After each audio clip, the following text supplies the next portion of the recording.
Hello, I'm Isaac Hayes III, founder and CEO of Fanbase, and I'm here with a very important message.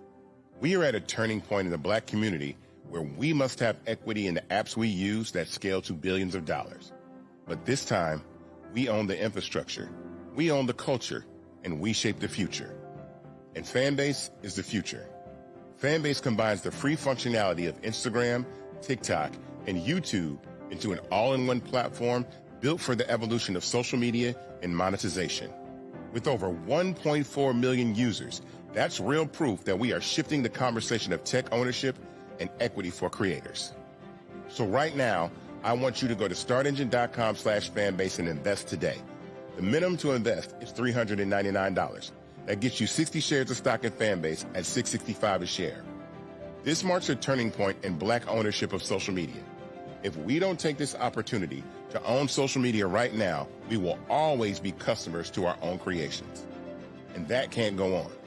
So once again, go to startengine.com/fanbase and invest today. We must own the platforms where our voices live, our stories matter, and where our culture drives the world. Thank you. Folks, Black Star Network is here. I'm real revolutionary right now. Support this man, Black Media. He makes sure that our stories are told.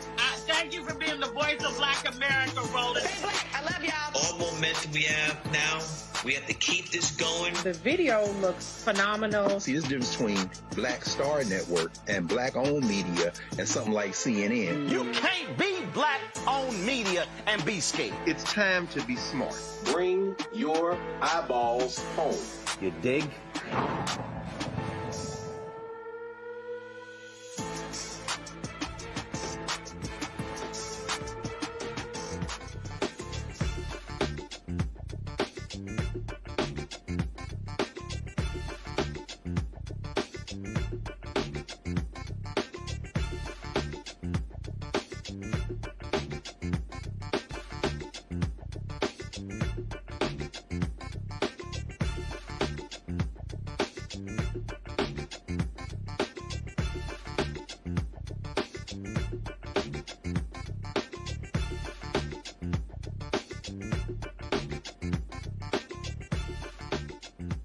Today is Tuesday, November 25th, 2025, coming up on Roland Martin Unfiltered, streaming live on the Black Star Network. The Epstein Files, stalled Trumpcare, a looming budget fight after the big ugly bill. Congresswoman Debbie Wasserman Schultz is here to break it all down. D.C. Mayor Muriel Bowser announced she's not going to be running for a fourth term. The congressional gerrymandering battle between Republicans and Democrats continues ahead of the 2026 midterm elections, with states awaiting a potential game-changing ruling from the U.S. Supreme Court. We'll talk to a reporter who's closely following politics in rural Tennessee, where there's a crucial congressional race that could move Democrats closer to taking control of the House. The barn in Mississippi where 14-year-old Emmett Till was tortured and murdered in 1955 will soon be open to the public as a sacred memorial site. From Black wealth to Black joy, Shark Tank alum and Chicago business owner of Curl Mix, Kim Lewis, will explain why she's asking the public for help to keep her business in operation. Also, the Washington Post does a story on Democrat or progressive digital media outlets and how they could be a game changer in 2026. How did the Washington Post completely missing all Black and Latino people? I got a few things to say. Plus, in our Black Star Network Marketplace segment, we'll feature the perfect toys for kids interested in STEM and the arts. We'll talk to the creator of the Brown Toy Box. Folks, it's time to bring the funk. I'm Roland Martin Unfiltered on the Black Star Network. Let's go. He's got it. Whatever the biz, he's on it. Whatever it is, he's got the scoop, the fact, the find. And when it breaks, he's right on time and it's rolling. Best believe he's knowing. Putting it down from sports to news to politics. With entertainment just for kicks, he's rolling. It's on go, y'all. It's Roland Martin, Rolling with Roland now. He's funky.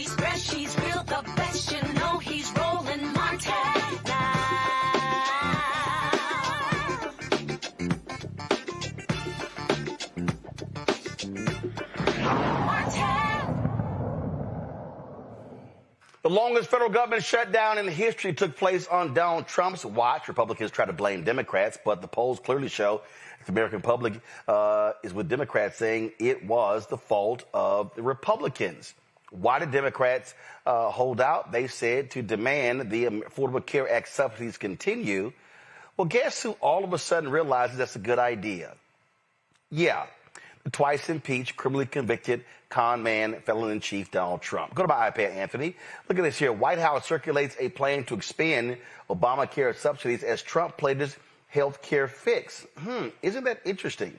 Quote, this is Associated Press lead. The White House is circulating a proposal that would extend subsidies to help consumers pay for coverage on the Affordable Care Act for 2 more years, as millions of Americans face spiking health care costs when the current tax credits are set to expire at the end of the year. Joining us right now is Florida Congresswoman Debbie Wasserman Schultz. Congresswoman, glad to have you back on the show. This is what we call Democrats were right. Capitulation. Democrats made the argument how important these health care subsidies were for health care of Americans. Republicans, they decimated this in that big ugly bill. Y'all held out, forced a hand, and lo and behold, look who all of a sudden wants to extend them now for 2 years. Roland, we have been pushing the Republicans all year long, including in months of debate on the big ugly law. And remember, the argument that they've been making about the expiration of the tax credit extensions has been that we scheduled them to expire. Well, guess what? In 2017, Donald Trump and the Republicans, they scheduled those tax breaks for billionaires, millionaires, and wealthy corporations to expire in 2025. And it was so damn important to them that they called us back to Washington July 4th and made sure that in the middle of the night at 3 a.m., we were voting to extend permanently those tax breaks. We were pushing as Democrats to get them to extend the ACA tax credit enhancements as well, and of course they said no. And then we were relentless throughout the fall, through the shutdown, because we know that people are going to be forced to go without, and that you're going to have millions of people who will not be able to afford their health care, and here they come to our local emergency rooms. And the Republicans did that. They're blinking, but Donald Trump withdrew that plan today because Mike Johnson, the speaker, who kept us out of session and kept Republicans on a taxpayer-paid vacation for 5 weeks, he said to the White House that they're not interested in extending the Affordable Care Act tax credits. Well, okay. I guess what they say is FAFO, because I know millions of people. I have 203,000 people in my district who are facing explosive increases, and they're going to pay at the ballot box. They will remember if we don't come together and they don't join us. Well, here's what's amazing. I'm sitting here looking at this AP story, and it says that eligibility for the Obamacare subsidies, which were put in place during the COVID-19 pandemic, will be capped at 700% of the federal poverty level, according to 2 people with knowledge of the proposal. Well, guess what? The previous cap was 400%. So now they're increasing the cap. The proposal also will require low-income folks to pay some sort of premium. It says one option is a requirement that everyone pay 2% of their income, or at least $5 per month for lower-tier plans. Again, here's what's interesting. There were so many people, individuals, political folks, radio folks. There were other political strategists and others who were saying, Democrats, you're crazy. You're outside of your mind. What are you doing? You're going to lose this battle. You're going to lose this fight. And now all of a sudden, you're good, Congresswoman. You're good. Okay. You're good. Now all of a sudden, these folks are now realizing that, yeah, Democrats were right. Health care is an important fundamental issue in American life. And now this is Trump giving in. 100%, Roland. If you don't have your health, you don't have anything. I know that firsthand as a breast cancer survivor. One day I was the picture of health. The next day, after finding a lump, doing a routine self-exam after my first mammogram, within a couple of months, I was a breast cancer patient. And so you just never know. And if you're forced into a situation like getting diagnosed suddenly with a serious illness and you don't have health care coverage, then you have to wait till you are so sick that you use the emergency room as your primary and most expensive access point, you're diagnosed at later stages with more complex healthcare needs and more expensive healthcare needs. And that is a life that is absolutely unacceptable for us to force people into. It's completely unnecessary.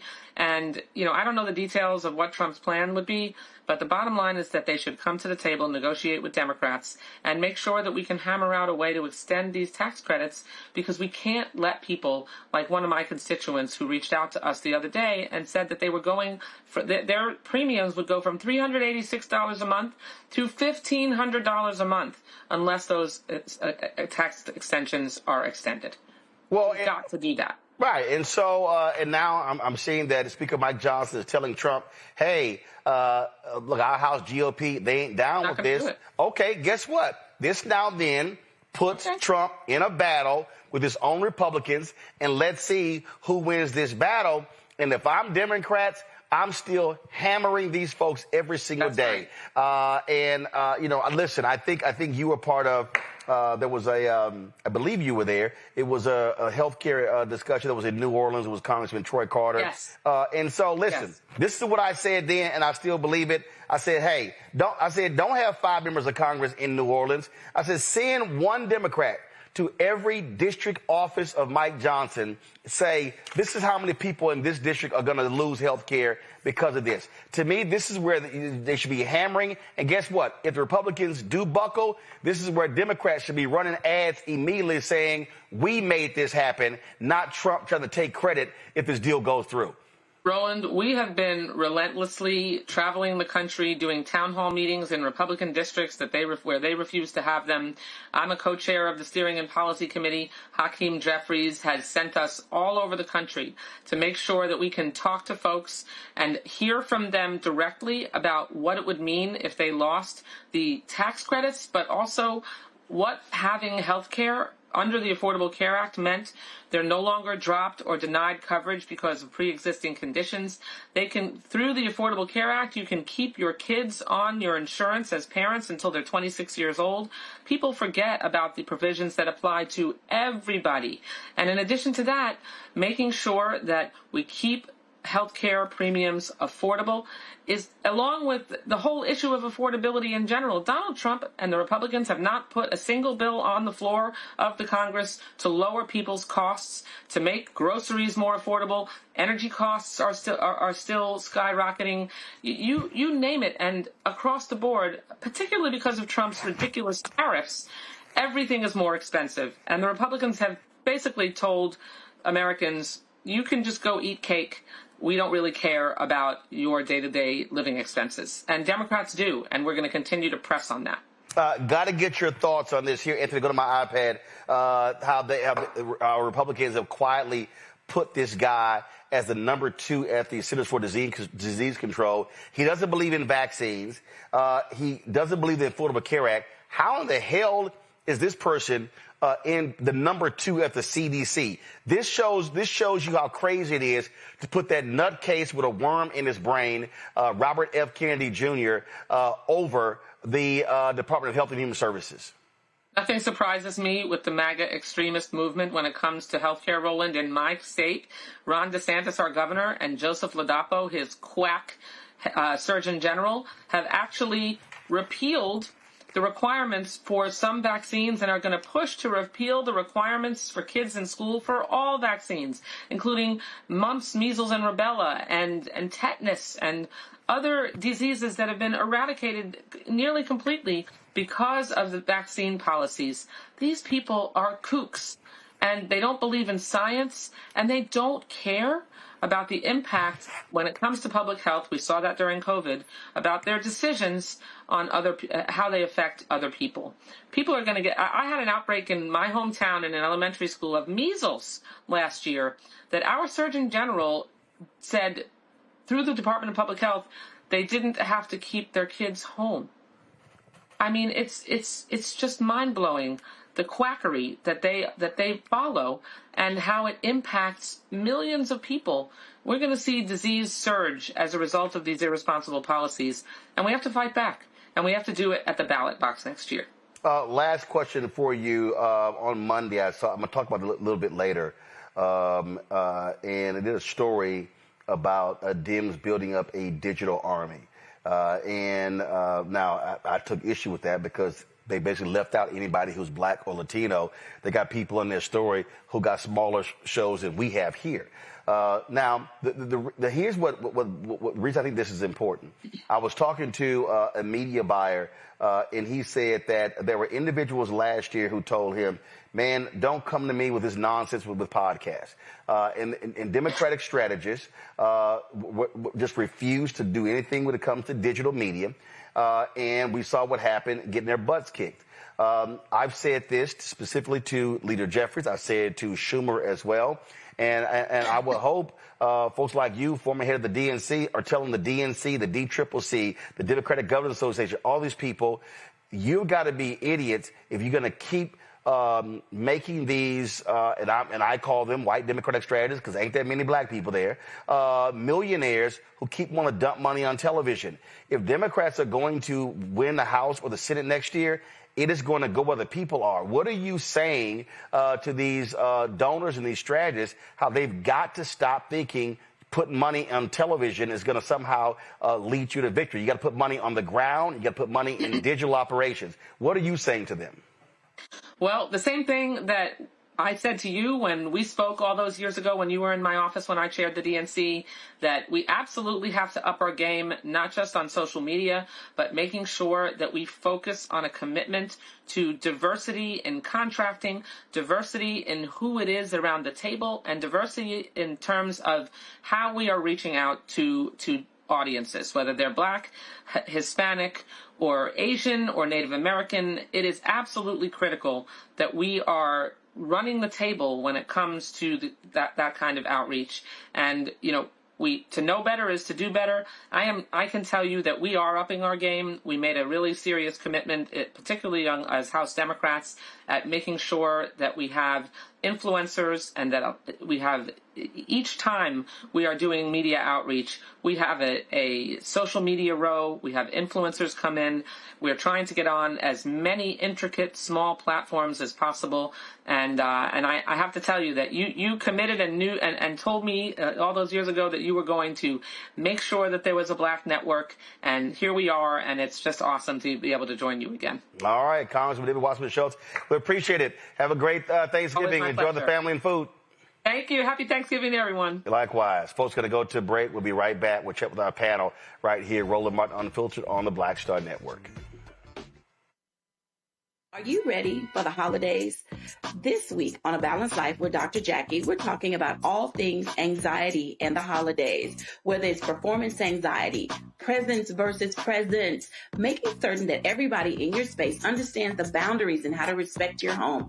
This week, we're talking about those things that will allow you to have a peaceful holiday season. It really is not about perfection. It's really about, you know, the house feeling warm and cozy and peaceful. You don't have to like everybody, but what you can do is be cordial in those environments. That's all this week on A Balanced Life with Dr. Jackie here on Black Star Network.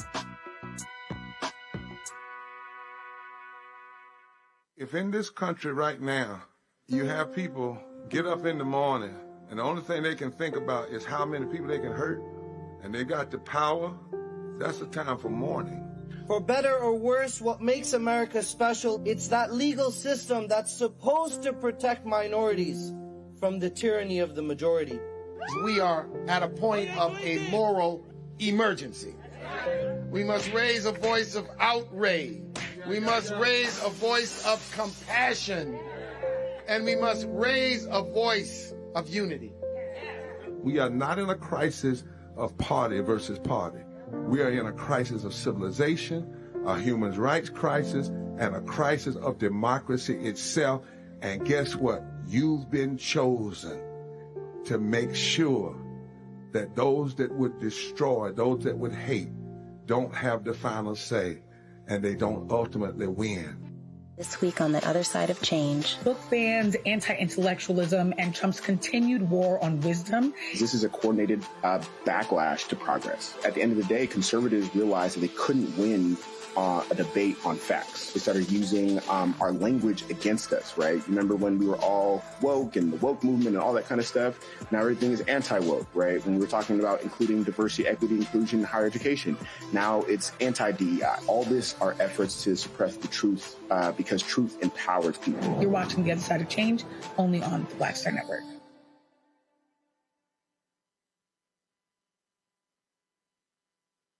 Next on the Black Table with me, Greg Carr. Our legal roundtable is back in session as we look at yet another potential landmark case being considered by the United States Supreme Court.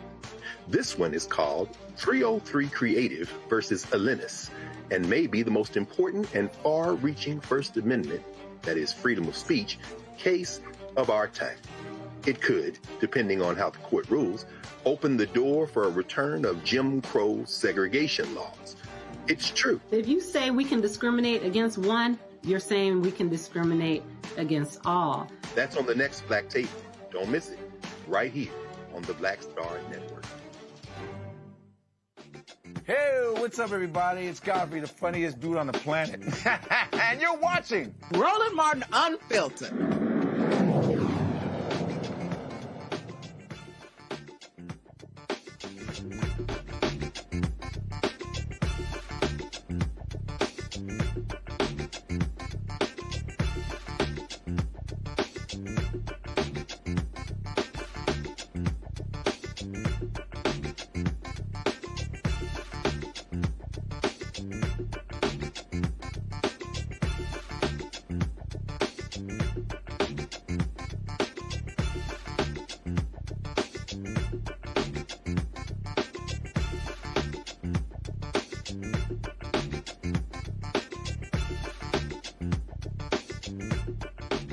My panel, Dr. Mustafa Santiago Ali, former senior advisor for environmental justice at the EPA out of D.C., Dr. Larry J. Walker, associate professor, University of Central Florida out of Orlando, Talek Mamila, social justice leader, movement strategist out of D.C. Glad to have all three of you here.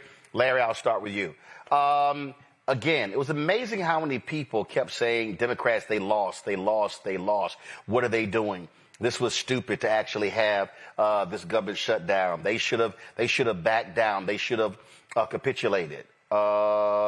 Looks like they made their case, and the only reason Trump in the White House could be proposing this is because they see the election data on what's going to happen to them if these Affordable Care Act subsidies no longer exist come January 1st.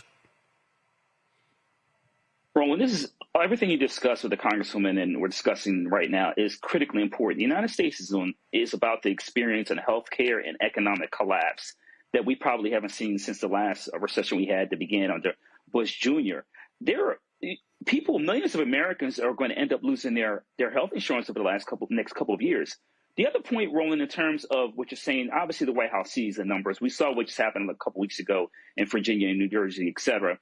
And it could get a lot worse over the next several months in terms of, as we move into the next midterm elections and then obviously the next presidential election. But one thing I want to highlight that I don't think we haven't discussed a lot is during the Biden administration, they got rid of, if you had healthcare issues with paying for health insurance, things relating to being hospital stays and, these mounting bills. It wouldn't go on your credit report anymore. The Trump administration reversed that. So not only, like I said, do you have that, in terms of you losing your health care, but also the amount of money people will have to spend traditionally, for care, it will no longer be there. And in addition to that, all these, expenses will go on your credit report. People won't be able to buy things. It's going to have a dramatic impact on the economy, particularly for those in red states. It also just shows you, again, how potent and important this issue is. Mustafa, you've got Senator Joni Ernst of Iowa who chose not to seek re-election. And, man, it's a lot of people in Iowa who are pissed off about those subsidies possibly going away. Well, they're pissed off because they understand that health care isn't a privilege, right? It's a lifeline, if you will. Many folks say that health care is a human right. And when you think about not having it, you understand what that actually means. So of course, they're going to start to pay attention now because many of their constituencies are speaking out. They're not just speaking out, they're yelling out because they understand the impacts that will happen, one, to their family, two, to the life, how long they might actually live if you don't have the health care that you need, and to their wealth as well. So as Larry said, medical debt is one of the major reasons for bankruptcy. It's not the only one in our country, but it plays a significant role. And that's why I've never understood. I worked on HR 676, which was a universal health care bill when I worked for Conyers.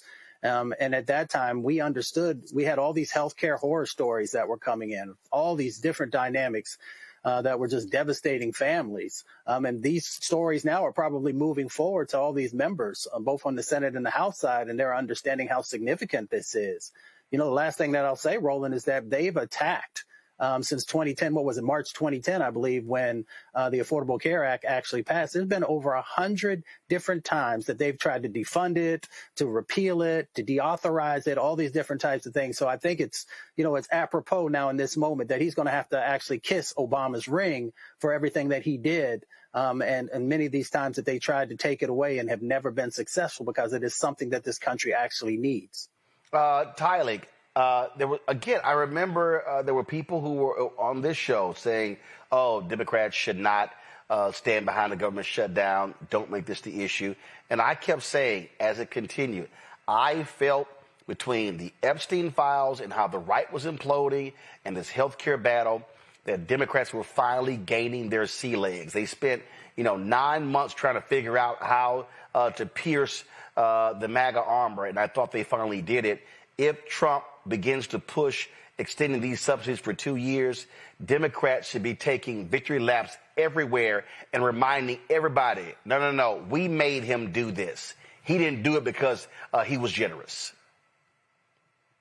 Yeah, absolutely, Roland. It's always great to be on it. And I'll always, repeat what was said. Healthcare is not just like some abstract policy fight. It's really literally a line in the sand between people's life and death for millions of people. So when we say this, like this is a line in the sand, we mean is literally when you cross the line, people will die. And I think extending the subsidies continues to protect coverage. It expands access. And I think anything less than that is really a moral failure. And the fact that we look at Black families, we live at the intersection of racism, of economic inequality, political neglect, and every decision as we talk about healthcare is really a life or death situation. And I believe that when healthcare becomes unaffordable, families then have to sacrifice treatment. They have to skip medication. They have to, shoulder this pain in silence. And so I think healthcare is just this line in the sand where people say, life and death is on the line. I think this is definitely not some abstract policy fight, but it's something where folks really have to see, I got to live long enough to make it to the ballot box, and so I think this is important. And expanding coverage, it gives access to more families. And I think that's why this conversation is so important. Absolutely. All right, let's talk international. How stupid is Donald Trump and his people? Bloomberg broke this exclusive story, folks, and the right is going crazy. Go to my iPad, Anthony. Witkoff advised Russia on how to pitch Ukraine plan to Trump. Folks, this story is unbelievable. U.S. Special Envoy Steve Witkoff had a phone call with Putin's top aide, talking about how they work together, talking about the 28-point peace plan. Y'all, it's unbelievable. Now, first of all, Trump's people leaked this. I don't know what the hell they were thinking. And this is what Stephen Chung goes. This story proves one thing. Special Envoy Witkoff talks to officials in both Russia and Ukraine nearly every day to achieve peace, which is exactly what President Trump appointed him to do. Here's how bad it is, y'all. In the conversation, he's coaching the Russians on how to flatter Trump to get him to accept the deal. Yeah. Told them also that, it's essentially y'all deal, but we're going to present it as if it's our deal. Look at this. Here's what I think would be amazing, Witkoff said. Maybe he says to Trump, meaning Putin, Steve and Yuri discussed a very similar 20-point plan to peace that could be something that we think might move the needle a little bit. We're open to these sort of things. Y'all, it was the Russian plan. Look at this here. Yushakov appeared to take some of the advice on board. Putin will congratulate and will say Mr. Trump is a real peace man. What the hell, Mustafa? An American envoy coaching the Russians on how to kiss Donald Trump's ring? It's just amazing. We know that in any other administration, you would already have been fired. Once this story came out, you would be gone automatically. And we also understand it makes no sense. You know, I was thinking about the veterans and all the wars that we fought in to protect this country, to protect democracy, all the things that we say are the reasons why we end up going and you know, with military action and those different types of things. And then you see individuals who go with folks who have always been our enemy, who have never wanted to see this country be able to succeed, and you work behind the scenes to help them to achieve their goals. And of course, the goal in relationship to Ukraine is being able to steal the land that those folks that belongs to them, and a number of different dynamics. But just it's almost mind-boggling to have an official who would go out and do these types of things, and for them to still have a job after the story comes out. It also goes to show you, Tylik, Donald Trump is just owned by Putin. Absolutely. He kisses the ring to Putin. I think when a nation... I think he kisses more than a ring. No, well, yeah, kissing the backside where the sun don't shine. When a nation claims to be global defenders of democracy and then all of a sudden just, bows, it kind of raises the real question of like who freedom really matters. And I think it sends a message that justice is optional, that it's negotiable, and it's only worth defending when it's politically comfortable. And I think we live in this time where it has to be politically comfortable. And I think we must continue to stand on the shoulders of freedom, because at this point, folks are losing the right to their home. Like they're getting pushed out of their home, and yet the global defenders of democracy is kissing the behind of leaders like Putin. Larry? Roland, when this story came out and I looked at some of the details, it was clear it was a pro-Russia document. I mean, they didn't have to sacrifice anything for invading Ukraine. I think the other thing we have to talk about is that in the past, in this country, there would have been called for a bipartisan special counsel to investigate what has happened. And this would end most administrations, Roland. This is a huge issue. But the problem with this administration is these are like daily occurrences with these kind of scandals. But like I said, you would usually see a special counsel call, we're currently don't have a healthy democracy, and there's no counterbalance in terms of what the House and Senate is supposed to do in terms of offering some kind of check and balances on the executive branch. But this story is I've never heard anything like this before. And like I said, also ask questions about who's compromised. I'm telling you right now, folks, these people are nuts. They have no business being in power. All right, got to go to a break. We come back. Muriel Bowser not running for re-election as the mayor of D.C. We'll talk about that. We'll hear what she had to say. Also, we'll break down some other news. And, earlier you heard me talk about this Washington Post story that to me is just unbelievable. How they can write about all of these new media outlets, but they're lily white. Nobody black or brown mentioned in the entire piece. Do black people not exist to the Washington Post? If that's what happens when you fire nearly all the black people. You're watching Roland Martin Unfiltered on the Black Star Network. Support the work that we do. Join our Bring the Funk fan club. If you want to contribute via Cash App, use the Stripe QR code. Just hit right here, bottom left-hand corner. PayPal's R Martin Unfiltered. Venmo's RM Unfiltered. Zelle, Roland at RolandSMartin.com. Roland at RolandMartinUnfiltered.com. Checks and money order. Make it payable to Roland Martin Unfiltered. P.O. Box 57196, Washington, D.C., 20037-0196. Back in a moment. Said the quiet part out loud. Black votes are a threat, so they erased them. After the Supreme Court gutted the Voting Rights Act in 2013, Republican legislatures moved fast. New voter ID laws, polling place shutdowns, purges of black voters from the rolls. Trump's Justice Department didn't stop it. They joined in. In 2018, his DOJ backed Ohio's voter purge system. a scheme that disproportionately erased black voters. Their goal, erase black votes and political power. Yeah, that happened. These are the kinds of stories that we cover every day on Roland Martin Unfiltered. Subscribe on YouTube and download the Black Star Network app. Support fact-based independent journalism that centers African Americans and the issues that matter to our community.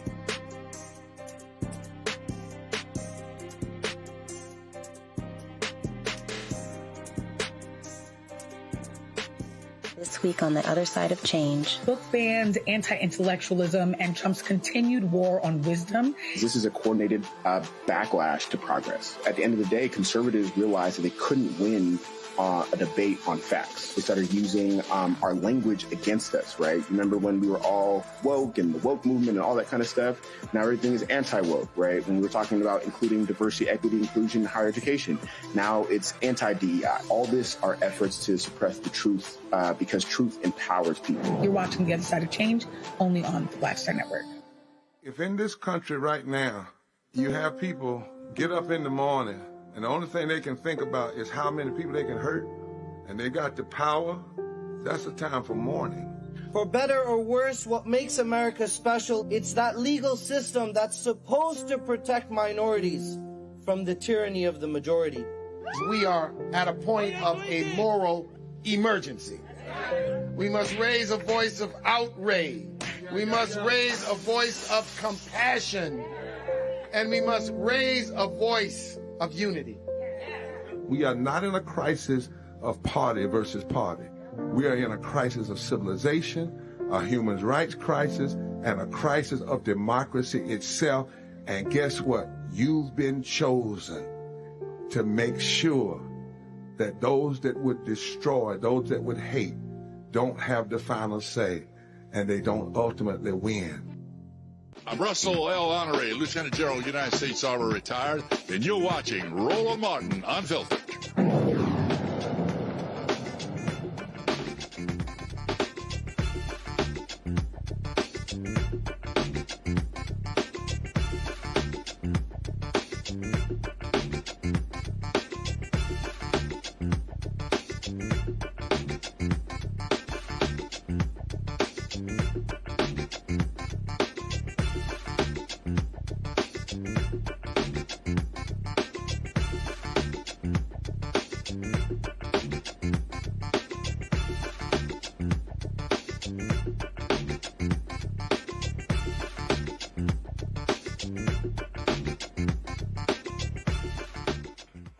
Many states are awaiting the Supreme Court's ruling in the critical case concerning Louisiana's congressional map. This ruling could have significant implications for how race is considered in redistricting across the nation. It could influence the future of the Voting Rights Act. Now, Republicans, though, are still trying to do all they can to steal elections. Let's talk about what's happening in Texas. If you want to understand how crazy these people are. So, the Republicans put forth a law in Texas that will allow them to take over the voting in one county. Let me say it again. They could take over one county. You know what that county is? Harris County. Now you might add, okay, Roland, I don't understand. What's the deal? Easy. It's the largest county in the state. There are 254 counties. It's the largest county. So Paul Bettencourt, former county official, he put forth this bill that said that if one person complained, the state could take over Harris County elections. So look at this here. This is the Houston Chronicle. State threatens to take over Harris County elections after voters found registered at UPS stores. So look at this here. The Secretary of State's office could cut funding for elections in Harris County after a Houston senator discovered more than 100 voters registered at P.O. boxes. Save for a few exceptions, residents have been generally prohibited from registering to vote at post offices and other non-residential addresses after a bill Senator Paul Betancourt authored and became law in 2018. Betancourt filed a formal complaint Thursday against the tax office, which oversees voter registration in Harris County, and called on tax assessor collector Annette Ramirez to purge the rolls. Now, if you go in here and read this here, is that they want to be able to take over the entire process. Why is that important? Because they can't stand the fact that Harris County is blue. And so they fought Harris County on everything. Right here, look at this say. Texas Senate Bill 510 went into effect September 1st and empowered the Secretary of State to withhold election funding if a registrar, quote, fails to timely perform a duty.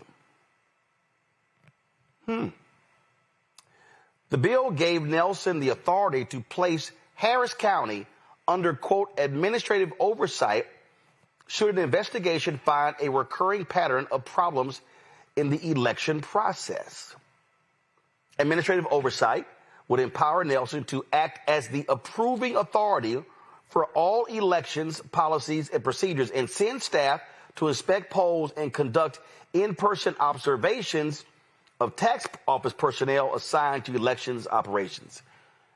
Well, Larry, isn't that interesting that the very person who authored the bill, and all it takes is one person complaining, is the very person who's now complaining?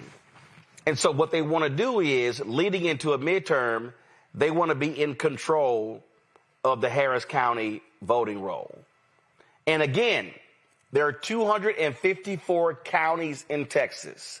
This bill by Paul Betancourt only applies to one of the 254 counties, and it happens to be Harris County. Yeah, shocking, but not shocking. I think one of the things I want to highlight, Roland, about this bill and their actions after that is, we was having a conversation about Republicans believing that, local entities, governments have the right to make certain decisions. Roland, from the air, Harris County is always constantly under attack in terms of Republicans trying to take over, voting systems, funding, et cetera. This is just another example. This is why we needed, a stronger Voting Rights Act and a Supreme Court who's willing to support that. This is just, and my sister lives in Harris County. This is just another overly racist example of trying to prevent Black and brown people from voting and from having an impact on local and obviously state and federal elections.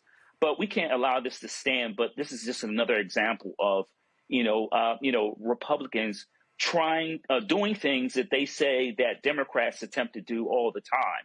So it's unfair. And I hope Harris County continues to fight this. Here's what I think to be hilarious, Mustafa.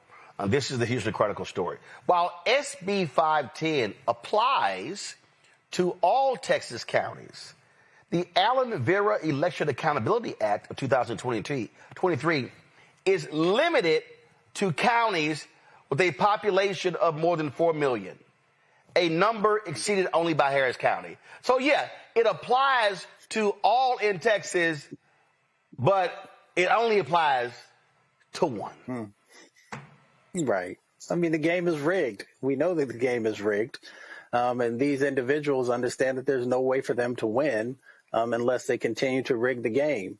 We also understand that we had a Department of Justice that actually honored the Voting Rights Act and everything that comes out of that they would be, doing what they can to actually address these types of egregious behaviors that continue to happen inside of Texas. And that's why we say that elections have consequences. So, one, we got to make sure that we have the right things happening on the federal level, but we got to also make sure that on the ground level, that folks have the resources that they need, that we are supporting the organizations that are out there fighting against these types of actions on the local and the county level.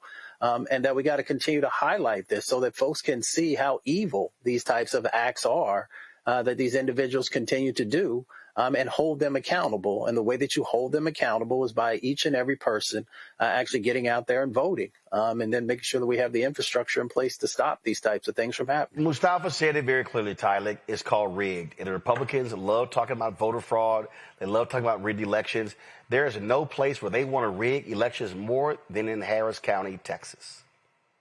Absolutely, because they're one of the most diverse, populous counties in the country. No, it's black. I think it's one of the biggest, blackest communities in the country, and I think that's why it's always being attacked. And I think it is that strategy to put fear into the folks that live there to say your vote only counts when we say it does.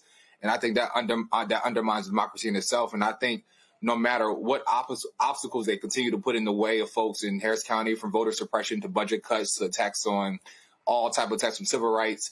But I think it just shows that our power doesn't come from permission. It really comes from our presence of us showing up. And as I said before, I believe that it will be the organizers and the folks on the ground in communities who will continue to speak up, speak truth to power, to really protect one another, because we are unstoppable. And yet, though they try to stop us from that very fundamental right to vote, we continue to organize and to register and to show up. And I think this is just another obstacle, but we can't be unfazed and stop by it. Absolutely. Now let's talk about what's happening in Fayette County, Tennessee. In 2021, the county created a map that excluded any majority black districts. The maps were produced despite the board's counsel admitting that the plan unlawfully diluted the voting power of black residents, who make up approximately 25% of the population.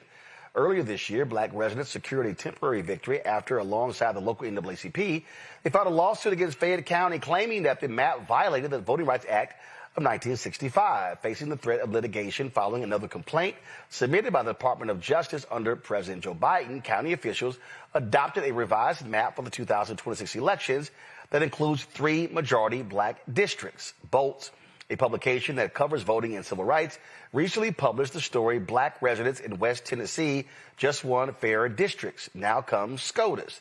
The writer, Pascal Sabino, joins us right now. Pascal, glad to have you here. I mean, this is what we're always talking about, how white Republicans will do all they can to stop black people from being properly represented. And when you have your own lawyer saying, yeah, this is illegal, but they didn't care. That's right. In fact, in the DOJ lawsuit, one of the people on the redistricting commission for Fayette County actually said, hey, why do we even need to worry about black voters? We've never really concerned ourselves with them in the past. And so it's created a huge feeling of being disregarded by the local government in Western Tennessee, where people don't have a voice in city council. They don't have anybody to fight for them for issues that matter to them, which is especially worrisome in a large rural community. They literally said, we don't give a damn about black folks. They didn't use those words, but my mother taught me to read between the lines, and I think that's the intention is pretty clear. Unbelievable. So now explain to people this county. What's the makeup of this county? How large is it? Where is it located? So Fayette County is in Western Tennessee, just a couple hours outside of Memphis. A lot of shared history there.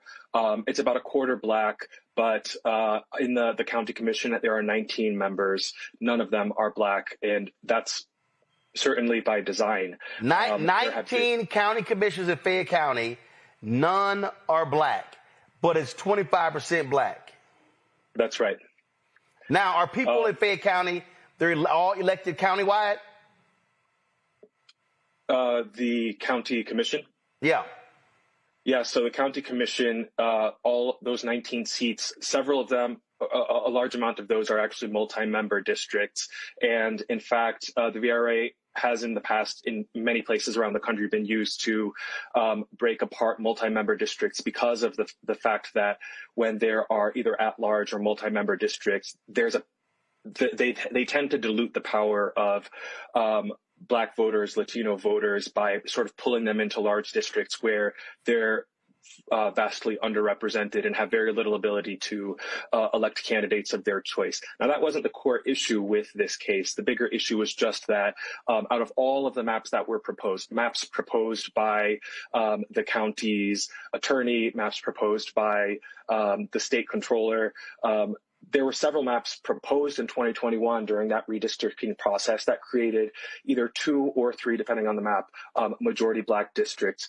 The county essentially said, we don't want any of these. We're going to go with a different map that provides for no majority Black districts.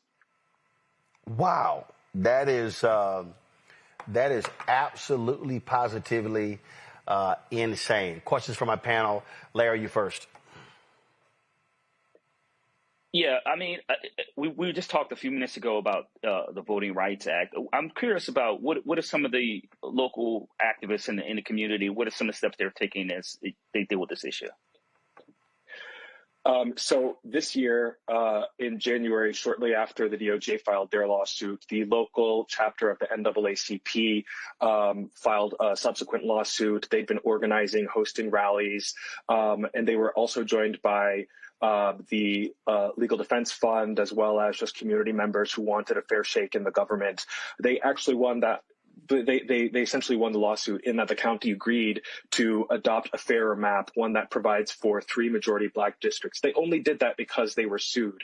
And so there's a lot of concern from folks if the VRA is ultimately weakened, which seems pretty likely. It seems that the conservative supermajority on the Supreme Court seems intent on weakening or eliminating Section 2 of the VRA. That's the portion that protects against discriminatory vote dilution, often applied to, again, multi-member districts, at-large districts, but most often redistricting practices that minimize the power of Black votes by either cracking Black communities, diminishing those voting blocks by spreading them into multiple districts where they'd be a smaller minority, or packing Black communities or communities of color into one district so that their influence would be limited. Though if Section 2 of the VRA is eliminated or weakened, folks in the community are absolutely certain. I mean, I talked to a lot of folks, several of the plaintiffs, as well as just people in the community. They're absolutely certain that at some point, if there is no VRA to protect them, that the county will come back and reinstitute an electoral system that boxes them, totally excludes them out of government, which is what we see today in Fayette. Now, because the county agreed earlier this year to adopt new maps that provide for 3 districts that are majority Black, people do have some hope. They're working to get people registered to vote. They're trying to get people politically engaged. They're trying to overcome decades and decades of this feeling of disillusionment or feeling like government voting doesn't matter. It's not for us because we've been kept out of it. And so they're fighting sort of an uphill battle of making sure that while we have a fair map, while there is an opportunity for Black communities in Fayette, Tennessee to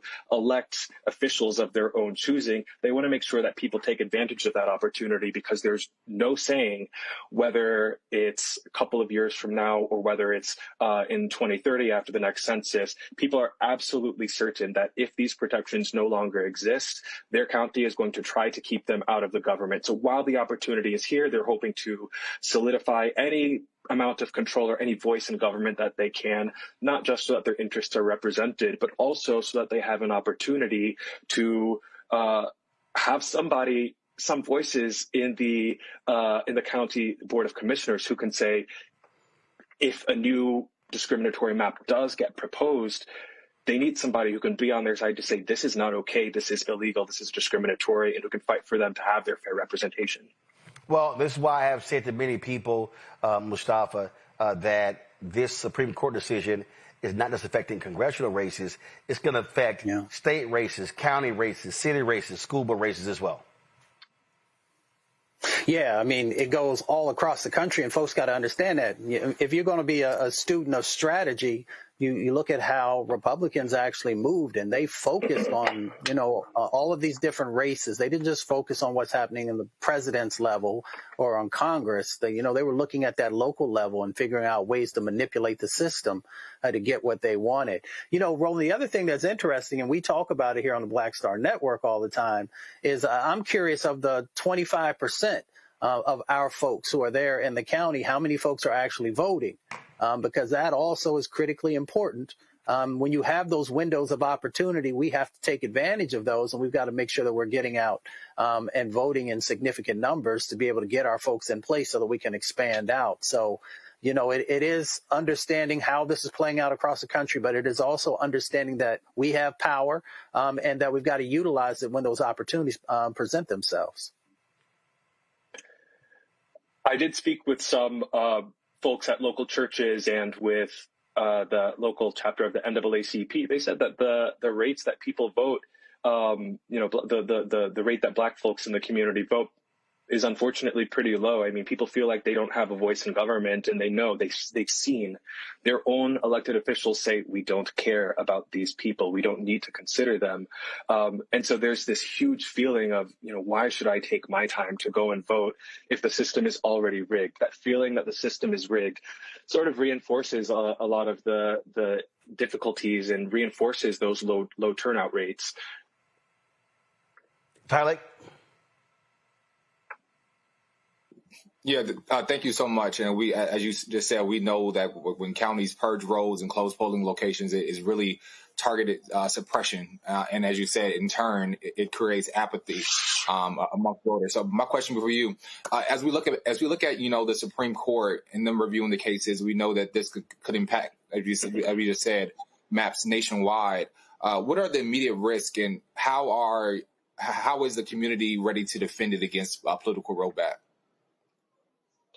So currently, the folks in Fayette, they're concerned that if the VRA is weakened, there will be an attack on their ability to elect their own candidates. They don't know when that's going to happen. There is an election coming up next year in Fayette for the county board. They say it's pretty unlikely that there's probably not enough time.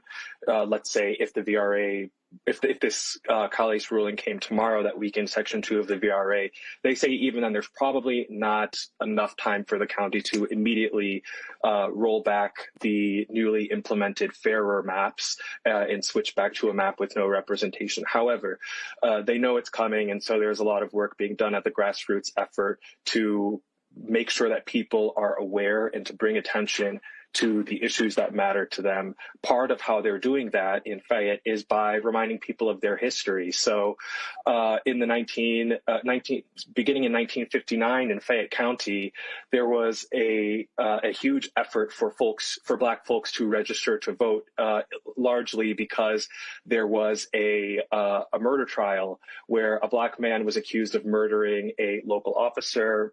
The officer was part of a lynch mob, mind you. This man who was accused of murder, his jury was all white. He was ultimately convicted, and there's a fair amount of questions around the legitimacy of that case. Now, his attorney responded to that by getting people registered to vote, because people have to be registered to vote in that county. They had to be registered to vote to serve on a jury. And so this kind of fight for a fairer criminal justice system overlapped with this fight for voting rights. When those folks started registering to vote, those were sharecroppers. The landowners evicted them. So there were hundreds of families who were evicted and became homeless because in retaliation for registering to vote. Those folks gathered together after a Black landowner opened his farm and brought people, gave people a place to come to. That ended up being called Tent City, and it was a sort of local flashpoint in the struggle for voting rights, where it drew lots of attention through its proximity to Memphis, drew some attention from the local, from the Memphis ACLU, NAACP, organizers like Ella Baker and Dr. Martin Luther King also came to support the folks at Tent City. And so there's a long history in Fayette County of folks fighting tooth and nail for their right to access to the polls. And so a lot of the folks I talk to are saying, hey, we need to invoke this history. We need to remember that the right to vote is something that people had to fight for, and it's a fight that's not over, especially when it comes to young people who feel so separated often from political systems.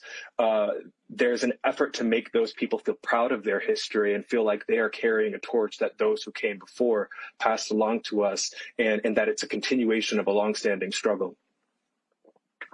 And Pascal Sabino, great job. We appreciate it. Thanks a lot. Thank you for having me.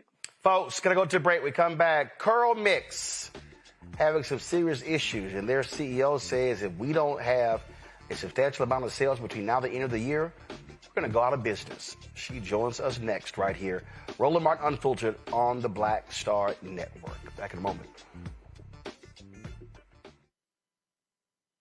Next on the Black Table with me, Greg Carr. Our legal roundtable is back in session as we look at yet another potential landmark case being considered by the United States Supreme Court. This one is called 303 Creative versus Alennis, and may be the most important and far-reaching First Amendment, that is freedom of speech, case of our time. It could, depending on how the court rules, open the door for a return of Jim Crow segregation laws. It's true. If you say we can discriminate against one, you're saying we can discriminate against all. That's on the next Black Table. Don't miss it. Right here on the Black Star Network. If in this country right now, you have people get up in the morning and the only thing they can think about is how many people they can hurt, and they got the power, that's the time for mourning. For better or worse, what makes America special, it's that legal system that's supposed to protect minorities from the tyranny of the majority. We are at a point of a moral emergency. We must raise a voice of outrage. We must raise a voice of compassion. And we must raise a voice of unity. We are not in a crisis of party versus party. We are in a crisis of civilization, a human rights crisis, and a crisis of democracy itself. And guess what? You've been chosen to make sure that those that would destroy, those that would hate, don't have the final say, and they don't ultimately win. This week on the other side of change. Book bans, anti-intellectualism, and Trump's continued war on wisdom. This is a coordinated backlash to progress. At the end of the day, conservatives realized that they couldn't win a debate on facts. They started using our language against us, right? Remember when we were all woke and the woke movement and all that kind of stuff? Now everything is anti-woke, right? When we were talking about including diversity, equity, inclusion, and higher education, now it's anti-DEI. All this are efforts to suppress the truth because truth empowers people. You're watching The Other Side of Change, only on the Black Star Network. Carl Payne pretending to be Roland Martin. Holla! You ain't got to wear black and gold every damn place, okay? Ooh, I'm an alpha, yay. All right, you're 58 years old. It's over. And you are now watching Roland Martin Unfiltered. Uncut, unplugged, and undamn believable.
folks, a couple of months ago, Morgan DeBond, who is the CEO of Blavity, posted a video that was essentially an SOS video from a black Chicago business owner who we featured on our show, who also was on Shark Tank. She's asking for the public's help. Tim Lewis, who owns the hair care brand Curl Mix, says high cost due to tariffs, inflation, and other challenges could very well put her out of business by the end of the year. This is what she posted on social media about the state of Curl Mix. You guys, I hoped I'd never have to make a video like this. Curl Mix may have to close on December 31st. We need 20,000 orders to remain open, and this has been the most difficult year in business. This year in business was harder than COVID, with tariffs and taxes and ingredient costs going up and shipping time slowing down. Yes, our team went from a size 40 to 14. And that partially explains why, we've had some delayed orders or longer replies in customer service. Everyone on my team is doing 2 to 3 different jobs, and we hire locally, stateside, for most of our roles. And it has just been so hard to stay alive. So many of my friends' businesses have closed, and I made a post about this last year that we didn't want to be one of them. And our crowdfund that we raised last year was not enough. We needed 4 times what we actually raised, and we didn't get it. It was a tough market.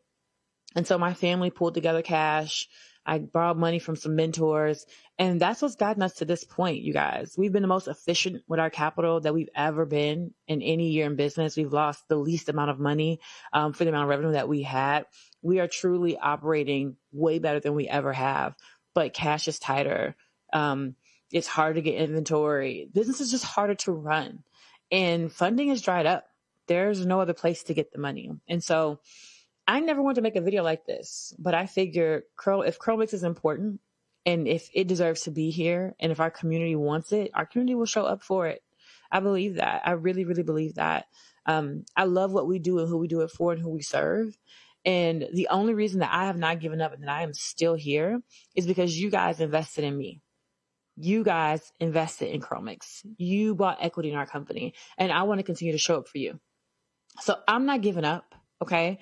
We're launching Protect Curl Mix, which is essentially our campaign where you spend $100 or you buy a Curl Mix bundle or Protect Curl Mix bundle, or you donate. And if we get 20,000 orders in the next 60 days, we can stay alive so that I continue to serve you and give you guys good products and not make things that are toxic for you. We have a high standard of quality in our ingredients, our products, and what we serve and what we give you. And I want to continue to do that for women like us, people like us. I think we deserve that. I want to continue to add jobs in the community. I want to keep jobs local. I want to make impact, and you guys can be a part of that. And thank you for everything you've done thus far. You're like, girl, I don't got it to give. That's okay. Can you share the campaign? I appreciate everything that you've done. Truly, truly, truly. Yeah, guys, help us protect Curl Mix. And thank you for everything you've done thus far. We couldn't be here without you. All right, folks. Kim Lewis joins us right now. Kim, glad to have you here. So let's walk through this here. You talked about the crowdfund y'all did. What goal did you set with that crowdfund, and how much did y'all raise? We needed about $5 million in our last crowdfund, and we raised $5 million. You say you needed $5 million, and you raised what? 1.5. You raised 1.5. How long ago was that crowdfund? That was last year in March, April. Okay. And so obviously that helped, but it wasn't actually what you needed. I mean, that's about 25% in terms of what you were trying to get. And you laid out in terms of the issues that you have, the challenges that you've been having. And what was the predominant issue? Was it Donald Trump's tariffs that changed it? Because I talked to some other business owners, and people don't even understand. First of all, Donald Trump kept lying by saying that Americans would not pay for the tariffs. That's not true. I was talking to another sister who owns a business, and she said what happened was her products would come in, they would be at the dock, and they would literally say, oh, no, you got to pay us the full amount for your product before we could release them. Is that what you're also facing? So it's a combination, right? I almost call it like a trifecta. So you've got the cost of goods going up. Okay.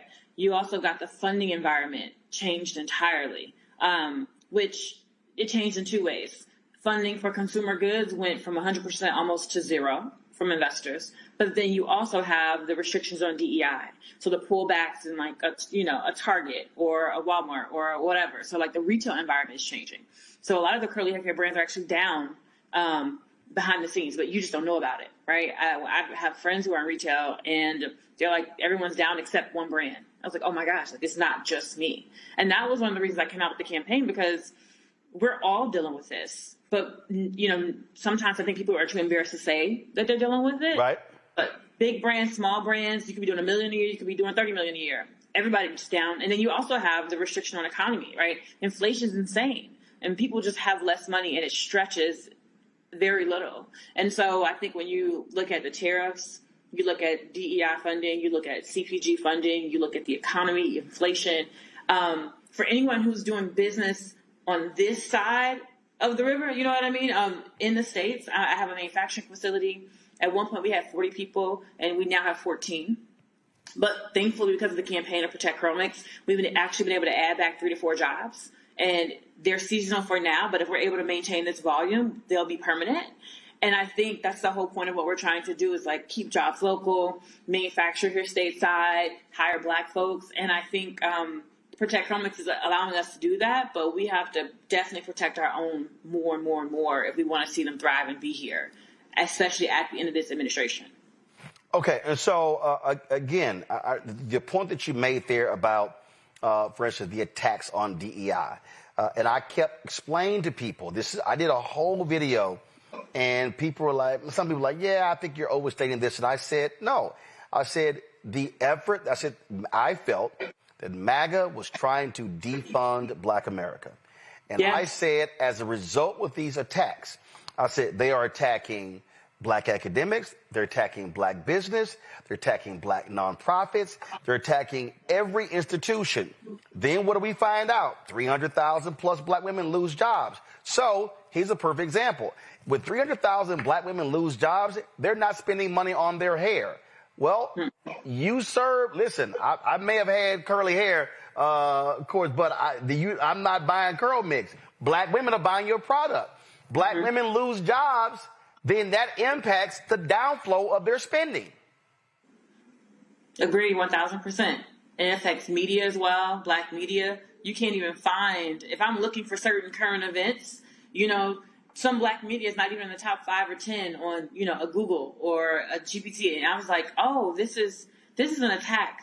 This is orchestrated. It's strategic. It's not just, we're just going to increase the cost of goods so that we can make more money. It's not. It's so much more than that. All right. So you put this out about 3 weeks ago. You said you need 20,000 orders. Where do you stand now? I mean, and I take it, you're doing like anybody else. You're doing a daily, hourly check where we are. So my community has showed up amazingly for us. We are at about 7,000 orders. So we're pacing to hit about 10,000 this month and 10,000 next month, which would get us to the 20,000. So every order counts. I'm grateful for the orders big and small, the $5 orders, the $100 orders, the donations, the actual ordering of products, or even just sharing the campaign. I know not everybody has money, right? It's a recession. But yeah, about 7,000 orders. So things are going really, really well. Okay. All right. So again, they're going well, but the reality is you got to hit that 20,000. Yes. And so let me be clear. You can't hit 18,000. You can't hit 19,000. And I'm saying that because you're looking at that revenue produced. And this is what I try to explain to people to understand business. It's not a question of, okay, all right, we paid our bills through November and December. No, the reality is when you start talking about a business, you are literally projecting, okay, I got to have enough money in the bank to cover my expenses through the first quarter of 2026 so I don't have to lay off people, any more people, correct? Yes. So some people will look at that and say, oh, that's 20,000 orders for $100. Like, that's $2 million. That should be enough. Or that's more than enough. And they don't realize that if you're purchasing a product, half of that $2 million is gone because I'm paying for cost of goods, my team, like the labor, the fees associated with the business, all the things. So imagine half of that's gone.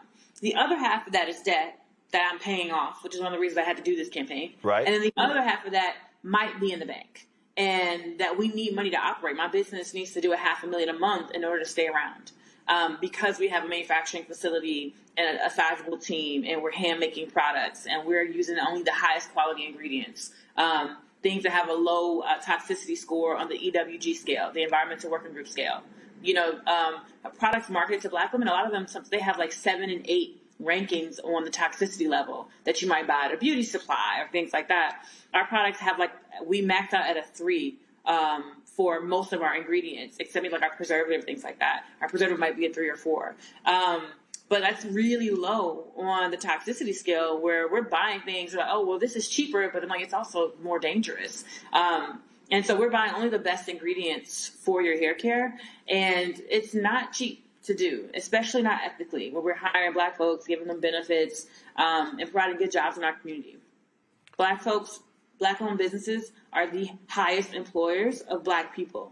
So if our businesses go down, our community goes down. So, again, and this is the thing, what you just laid out right there, I'm always trying to explain to people the fundamentals of business. Look, I got no problem saying it, what we built here. The reality is I had somebody who applied for a job, and they say, hey, do you do benefits? I said, no. And they were like, man, why not? I said, okay, let me explain to you the reality of the cost.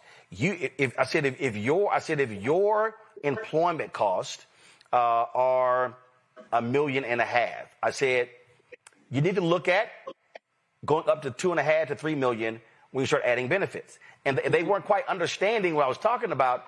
And I said, that's because you're an employee. You've only worked at places. You don't understand the business side of the business.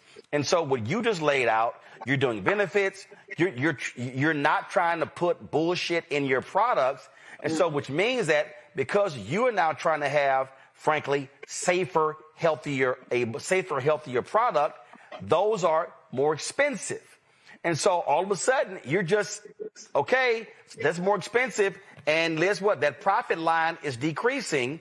Otherwise, you got to raise your prices. And then people are going to say, oh, my God, Kim's prices and Curl Mix prices, they're way too high. And so this is really sort of the class that I think so many people have to understand when people talk about, oh, we need more Black-owned businesses. And I say, hey, if you don't know jack about business, you have no idea what you're talking about. Right. Yeah, you're absolutely right, Roland. That is, or should I say Mr. Martin? Mr. Martin is my daddy. I'm Roland. Okay, Roland. No, you're absolutely right. It's more expensive to do business that way. So one of the things that we've decided to do to combat the price issue, so most of the things on our site are full price, but we do offer an insane bundle where it's 10 products for $10 each. So the bundle itself is probably worth $300, but we're giving it to people for about $100. And so we still get a good amount of profit from that, and we also give you a ton of value. And that way we can kind of give you, pricing that's better than retail, without the huge cost to the business. And so definitely check out our website, Protect Curl Mix. That 10 for 10 offer is a better Black Friday deal than you're going to see on anybody's website for sure. Okay. So, all right. So here's the other thing so let's take it further. Let's say, all right, you hit 20,000 in sales. Okay. How are you repositioning the company to get through 2026? Because there's not going to be a change in the White House. So we're going to have this crazy nonsensical, you have no idea what the hell tariffs are going to happen. So how are you positioning the company to be able to survive if you get through this 20,000? How many are you going to have to do per month to survive through 2026? That's a great question, Roland. So we had a profitable month this year in July. We did over $500,000, like $535,000 that month. And what I, learned is my business needs volume. So we need to be able to spend a certain amount of money on ads and get a certain return. We would normally see in years prior, like a 2.5 return on investment or return on ad spend. This year we saw a 3.3. In the month of October, which is normally our worst month ever, we had a 5X, but we had such a low budget, we couldn't spend what we wanted to spend. So our marketing had really great results, but we need a certain level of volume to have profitability. And so what this campaign is doing, we already had the offer that works for us. We already had the products people loved, but by the time we figured out that offer, we had so much debt that each month I'm deciding between inventory, advertising, and debt. And if you pay for inventory and ads, but you don't pay your debt, that's a problem. If you pay your debt and your ads, but you don't have any inventory, that's a problem. And then if you pay only your debt and your inventory, but the ads are not on, you don't have volume, so that's a problem. So where are you advertising? Meta or Facebook. That's our primary, because we're a .com, right? So we're a website. This campaign pretty much eliminates all of our short-term debt and gives us, a few $100,000 in operating cash in the bank. And essentially, I'm just paying for inventory and ads every month. And as long as I'm spending X amount and I'm doing over $500,000 a month, then we will be in a really good position. Right. So that's so you got to, but so again, you got to do $500,000 in revenue every single month in order for you, because you say you did 535, so that's a $35,000 profit. So that's what you have to do. Yeah, at a minimum. But I think we can do more. We were getting better results. Our debt was crushing us. Right. And so where are you now on your debt?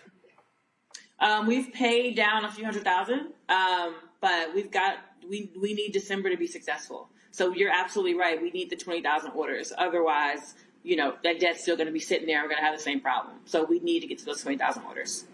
Okay. Let's see here. Questions from my panel. Mustafa, you first.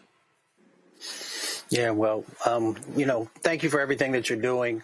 I'm curious, and I think this is important for folks who are watching to actually know why you started Curl Mix. What was the passion that drove you to actually start it?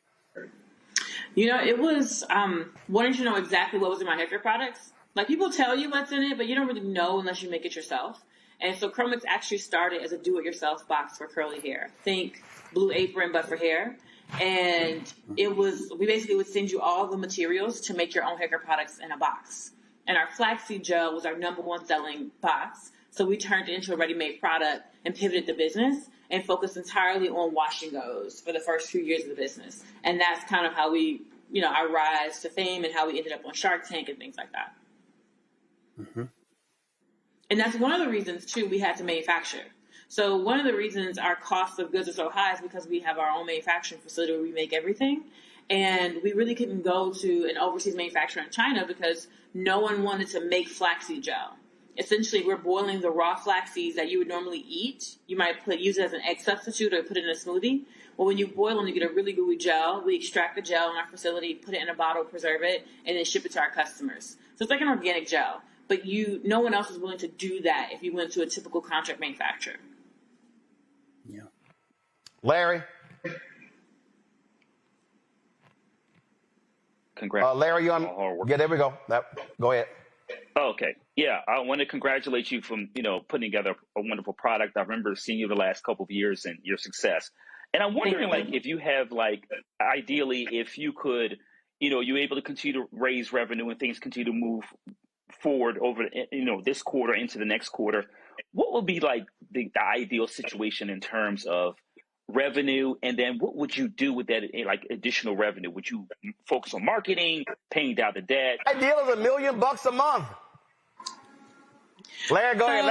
Larry, go ahead and finish. I'm messing with you. No, I'm curious. Well, what would you invest in? What are things you would invest in?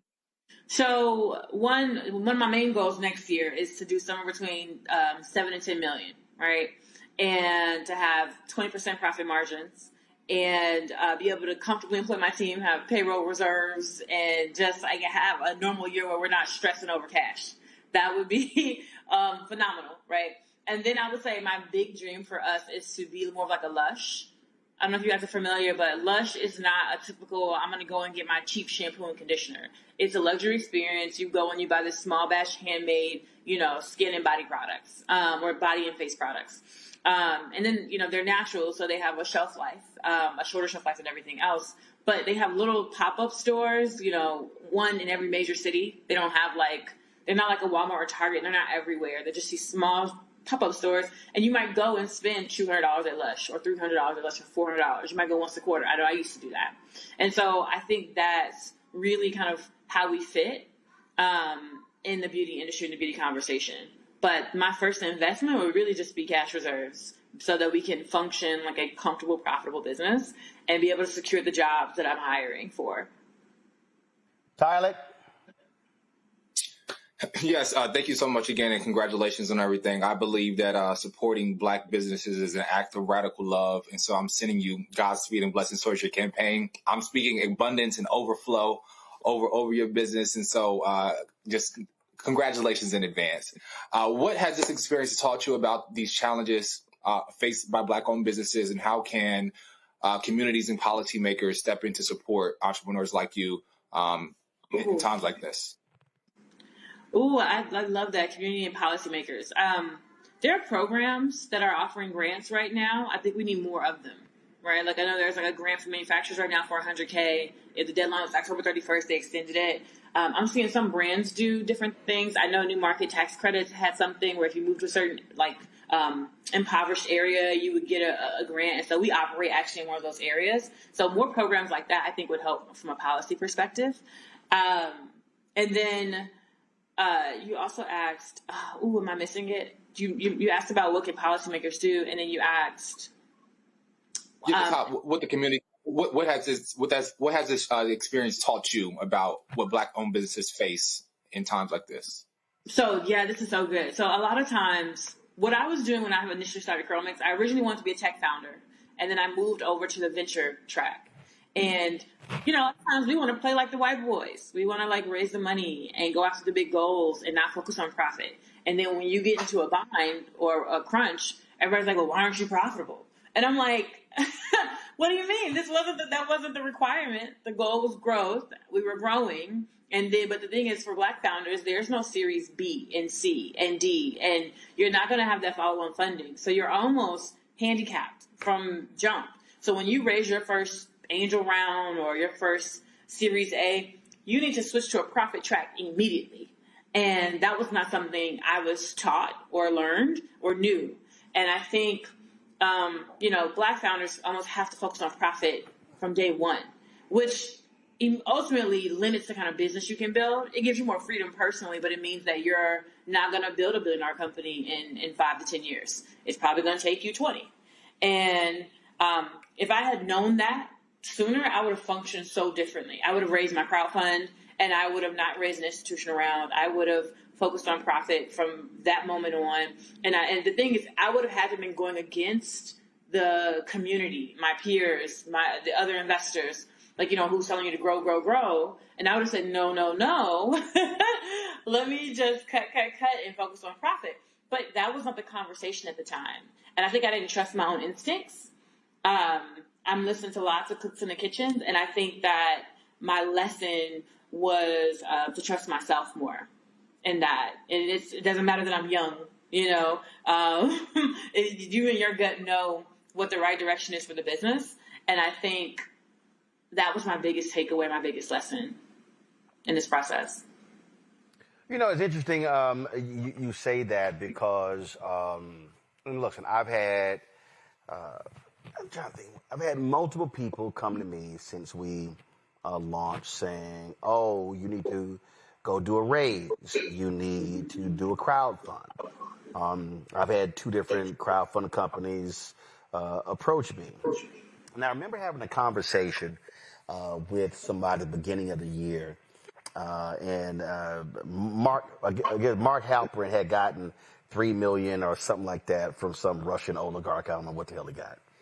And this person said, man, y'all should, should be doing the same. But, folks like Roland, you trying to hold on to equity. And this person said, I'm willing to invest $100,000. And I saw it and I started laughing because what the person hadn't even realized is in that particular month, our donations from our fan base was at $58,000. That was just on Cash App, and Square. So it was just two. It wasn't Venmo, it wasn't PayPal, it was just those two. And the reason I thought that was hilarious because what the person didn't understand was, oh, sure, I could go out, give up 20% of the company. I can go raise $3-4 million. But the problem is, if there's not going to be an increase in advertising coming from brands, coming from ad agencies, all you're going to end up doing is doing a raise, bringing the money in, expanding your expenses, burning through the cash, not seeing the revenue increase to go along with that. And now you're chasing the valuation, and those investors want their money back. So you're going to have to end up going out to go raise more money to essentially pay them back. And all of a sudden now you're losing equity. And I said to this person, I would rather stay where I am and methodically build than be in a constant state of pressure, debt, raise. I said, then you're not focusing on the business. You're focusing on just out there constantly trying to raise money. And these are the conversations that I think, unfortunately, Kim, that people don't want to have when we talk about business. Because a lot of people are sitting there and they're watching, they're looking at Instagram, and they're like, oh, they're thinking you're living the good life, not understanding that when you are an owner, when you're an entrepreneur, you're the one staying up. You're the one trying to figure out how do folk get paid. You're the one shifting money when it comes to this credit card to that credit card. This ain't Sheila E.'s song, The Glamorous Life. Oh my gosh, Roland, you're absolutely right. So I have decided, so I learned that lesson, right? And I think thankfully I'm not too far gone that I can't recover. So I have a plan. I've decided it. I stopped raising after that crowdfund. I was like, oh, I'm done. I'm not raising another dollar. We're good. Okay. I have been in the marketing seat running as CMO, CEO for the last 18 months. And my marketing team is down to just 4 people max. And the 3 of us work on Chromix. So all the emails are going out, all the SMS, everything, all the graphics, me right now. That's how we're like saving money. It's because I'm probably working 3 or 4 jobs. And I want to get Chromix to a really comfortable position in profit, be able to pay my investors back their money, but retain the equity in the business. And I am saddling up for the long haul. I'm going to be doing this for the next 10 years, at least. And I'm okay with that. I love that. I love my customers. I love what I do and who I serve. And I'm going to slowly just buy back my equity. So I agree with you. That was a hard lesson, but I'm glad I learned it now and not in, 3 or 4 years. So here we sit, and go to my iPad, Anthony. Folks, if you go to curlmix.com, you see Protect Curl Mix. You can buy products. But also, if you want to just donate, if you don't want to buy products, you can click the donate button right here. You see they are asking for $50. You can change the amount right here. And there are multiple ways in which you can give. You see credit cards, Cash App, Affirm, Klarna, as well as with your bank. If I go back here, you see there's a running clock right here. And 36 days, 5 hours, and 25 minutes. And so, folks, they moved about 7,000. Again, the goal is to do 20,000. So we're talking 13,000. And so if you want, well, first of all, so let's see for folks who may not know, what products do you have? So I'm looking here. And so just share, what are your products? Yeah, so we have a few different gels. We have about 3 flaxseed gels in here. So if you like a wash and go, this would be a great kit for you. We also have our anti-frizz leave-in in here, as well as our pineapple leave-in that's going to be really good for detangling your hair. We have our honey curl cream, so it'll be great for twist outs, as well as our styling foam. And then we also have our shampoo. And a grapeseed conditioner is going to be really great for slipping through your hair. So it's a really good styling bundle if you want to style your hair. All right. So I see here wash and go shampoo. All right. So what products that you have? Okay. What can dudes use? I mean, let's just say now Larry, he ain't got no shot. So he ain't. Okay. No. You got anything Larry can use for his beard? Absolutely. We have some body butter and lots of different growth serums on our website. Larry could just go and buy a one-off product. He doesn't have to buy the 10 for 10. Or he can buy it and gift it. It should be shipped out hopefully before Christmas because we're doing pre-orders. And maybe he'll be able to do stocking stuffers, but also he can just go directly to the site and purchase a body butter. That's what I actually have in my hair right now. I blow dried it just before our meeting. All right. You can look at Mustafa's hair. You see how, you put Mustafa up there. So what you got for Mustafa? So we are switching up the bundle. So the bundle you see on the site is going to change on Black Friday. It's going to be a scalp bundle. So we're going to have a lot of liquid shampoos. I know if you have locks, you don't typically want butters and creams and things like that in your hair because it can get caught and it'll collect lint and stuff like that. So we have we have 2 or 3 liquid poos, one that's mint, one that's strawberry. We have a scalp treatment that's like an okra-based gel that's got like a minty feeling with witch hazel. It's going to help relieve dandruff and any itchy scalp that you might have. And then we have our fragrance-free serum that's going to be in that kit. And then we have our fragrance-free shampoo and conditioner as well. So if you have sensitive skin and you want something with fragrance-free, definitely check Chromex out. All right. Tyler, take your hat off and see what the hell you working with. Let's see. Look, I'm need someone that's not to take the waves off underneath. First of all, you ain't got no damn waves. Look. Stop it. Tyler, you ain't no waves up there. So, Kim, y'all got something that can give his ass some waves? We got some pomade. We got some pomade on our site. Just search pomade. It's our maple pomade. All right, then. So, folks, you have your marching orders. The site, curlmix.com, curlmix.com. You see all of their socials right here. Of course, LinkedIn, Twitter, Facebook, Instagram, YouTube, TikTok, Pinterest. That's all of their products. So, again, Kim, keep us abreast of how y'all do hitting your goal. Thank you so much, Roland. I appreciate you. Appreciate it. Thanks a lot. Folks, got to go to a break. I'm going to talk about this Washington Post story, and I'm explaining to you how black-owned media gets screwed out of the money with stories like this. Y'all want to listen to this. We'll be right back. This week on the other side of change. Book bans, anti-intellectualism, and Trump's continued war on wisdom. This is a coordinated backlash to progress. At the end of the day, conservatives realized that they couldn't win a debate on facts. They started using our language against us, right? Remember when we were all woke and the woke movement and all that kind of stuff? Now everything is anti-woke, right? When we were talking about including diversity, equity, inclusion, higher education, now it's anti-DEI. All this are efforts to suppress the truth because truth empowers people. You're watching The Other Side of Change, only on the Black Star Network. What's up, y'all? This is Wendell Haskins, a.k.a. Win Hogan at the original T-Golf Classic. And you know I watch Roland Martin Unfiltered.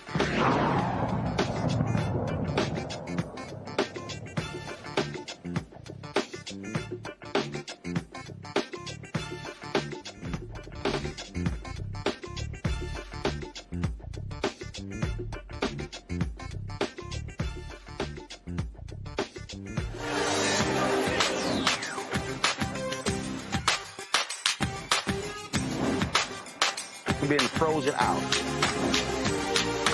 Facing an extinction level event. We don't fight this fight right now. You're not going to have black-owned media.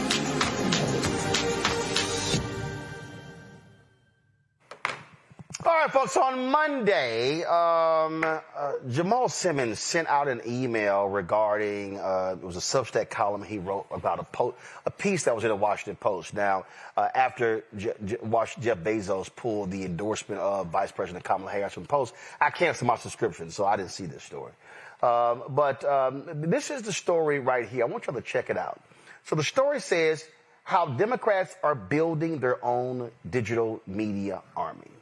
The 2024 election spurred Democrats to seek out podcasts and social media creators to spread their message and catch up with their Republican counterparts.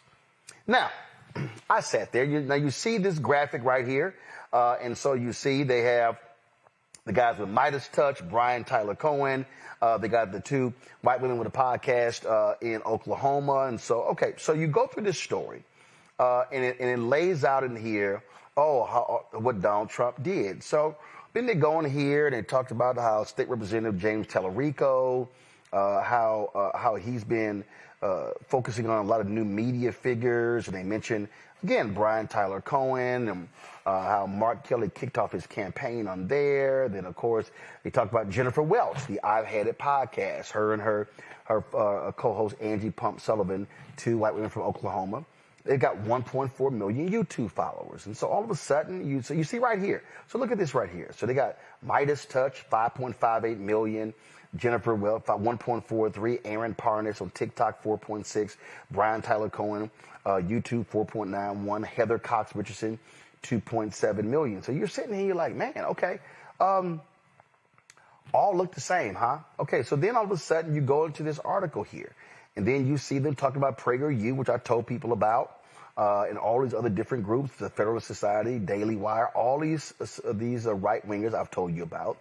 And so look at this here. They said the opportunity has proved so lucrative and the mainstream media environment so weakened that established figures such as Chuck Todd, Katie Couric, and former MSNBC hosts have reimagined themselves as independent media personalities. Huh, interesting. They mentioned Joe Rogan and Theo Vaughn, and they mentioned Tara McGowan, founder of the Courier Newsroom, a conglomerate of liberal local news sites. And you go on and you're looking at this story and you're seeing more. And then, again, they got all these different people. And look at this here. Before sitting with Chris Matthews, an MSNBC anchor turned Substacker, 14,000 subscribers, and Katie Fang, a former host with a YouTube channel, 436,000 subscribers, powered by the Democratic Midas Touch Network, 5.6 million YouTube subscribers. Mamo joked, this guy, let's see, I didn't see his name, Andrew Mamo.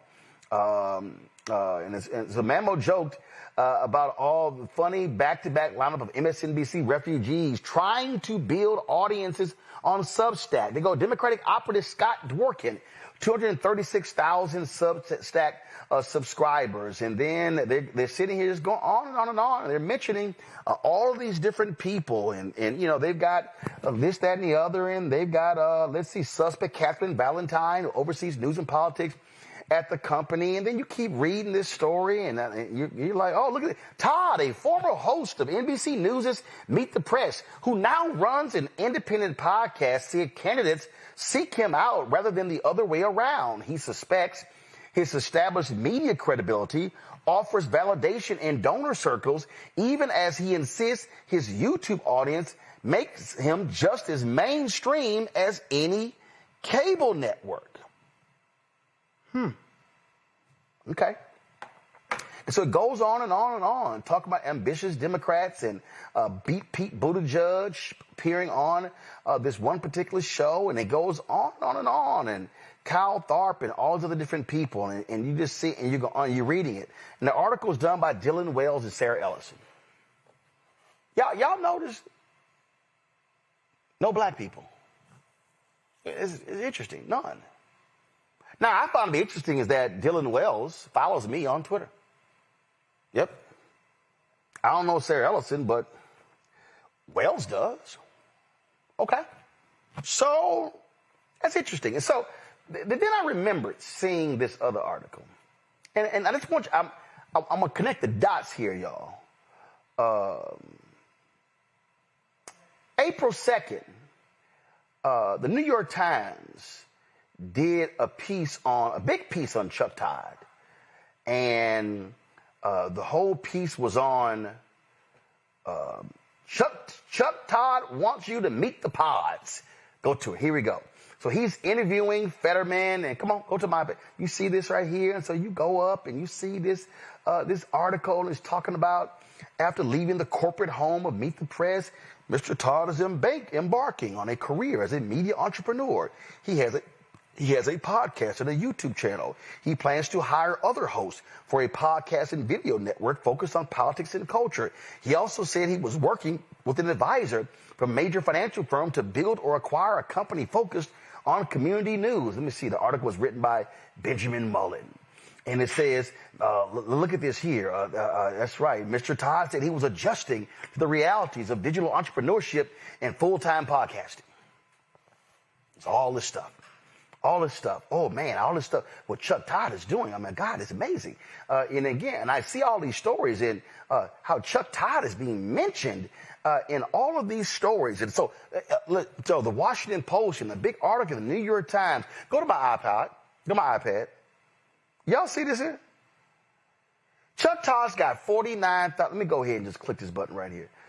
Chuck Todd has 49,500 YouTube subscribers. And since he's joined, he's done 5.3 million views. All right, it's respectable. What's missing? Isn't it interesting how you read these articles and they happen to don't mention any black people? I mean, I'll just give you an example. So, you know, Joanne Reed lost her show at MSNBC at the beginning of the year, and she eventually launched her own Substack and YouTube channel. And if you click this button right here, you'll see that Joanne Reed has 359,000 YouTube subscribers. Okay. So, you know, you got that. And so, you know, Don Lemon, he got fired at CNN and, you know, took home a huge check. He's doing his own thing. And so, let's see here. Checking right here, looks like he's got 1 million YouTube subscribers. Okay. All right. So, there are other black people out there who are creators who are doing some great things as well. And so, I think about, you know, what we built here in 7 years at Roland Martin Unfiltered. If I would check right here, let's see right here. Oh, wow. 1.89 million subscribers. No mention in any of those articles. Benjamin Mullen hasn't called us to do a huge profile in the New York Times. So he writes a story on how Chuck Todd launched a podcast and a YouTube channel and plans on hiring others to do shows on a network. You mean like what I did?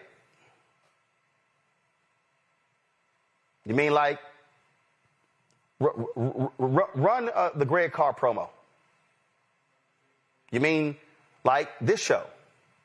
Next on the Black Table with me, Greg Carr. Oh, you mean, run the other side of change. This week on the other side of change. Book bans, anti-intellectualism. Oh, you mean run balanced living. Are you ready for the holidays? Oh, come on back. Give me the Rolling with Roland. Give me one. I don't care which one. Show me one. So that's 3 shows. That's 3 shows. Right now we're working on a business show. We're working on a new daily news noon show. We're working on a health show. Now, mind you, those 3 shows, we had other shows. We had 3 previous shows with other guests on the network. So in the 4 years we've done it.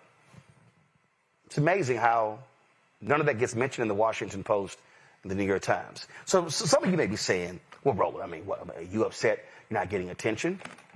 No, because I don't think you quite understand what's going on here. See, with the New York Times and the Washington Post, when they do these stories, what ends up happening is the very same media buyers, listen to what I'm saying, the very same media buyers in politics, the same media buyers in the general market, they're reading the same outlets. So when they decide to say, hey, we should spend money on these networks, on these shows, I was reading the Washington Post, I was reading the New York Times. That's where we should spend our money. So when you see a story written by the Post and the New York Times and other white mainstream media that completely ignores black people and others, what then happens is we're frozen out of the money. And if you're frozen out of the advertising money, you can't grow your network. See, there was a whole bunch of people who were sitting here like, you took that money from Kamala Harris. Let me explain something to y'all. I knew when the Harris campaign paid us for advertising directly, it was going to show up on the FEC report. Do you know why that happened? Do you know why you don't know that BET got almost $10 million? Do you know why you don't know how much Essence got, how much NNPA got? Because they got paid through the advertising company. Well, I didn't trust their ad company because they kept screwing black people. So I said, y'all going to pay me direct. Oh, y'all didn't realize that, huh? Well, I thought so. And so what I'm trying to get you to understand is We are systematically frozen out of the money.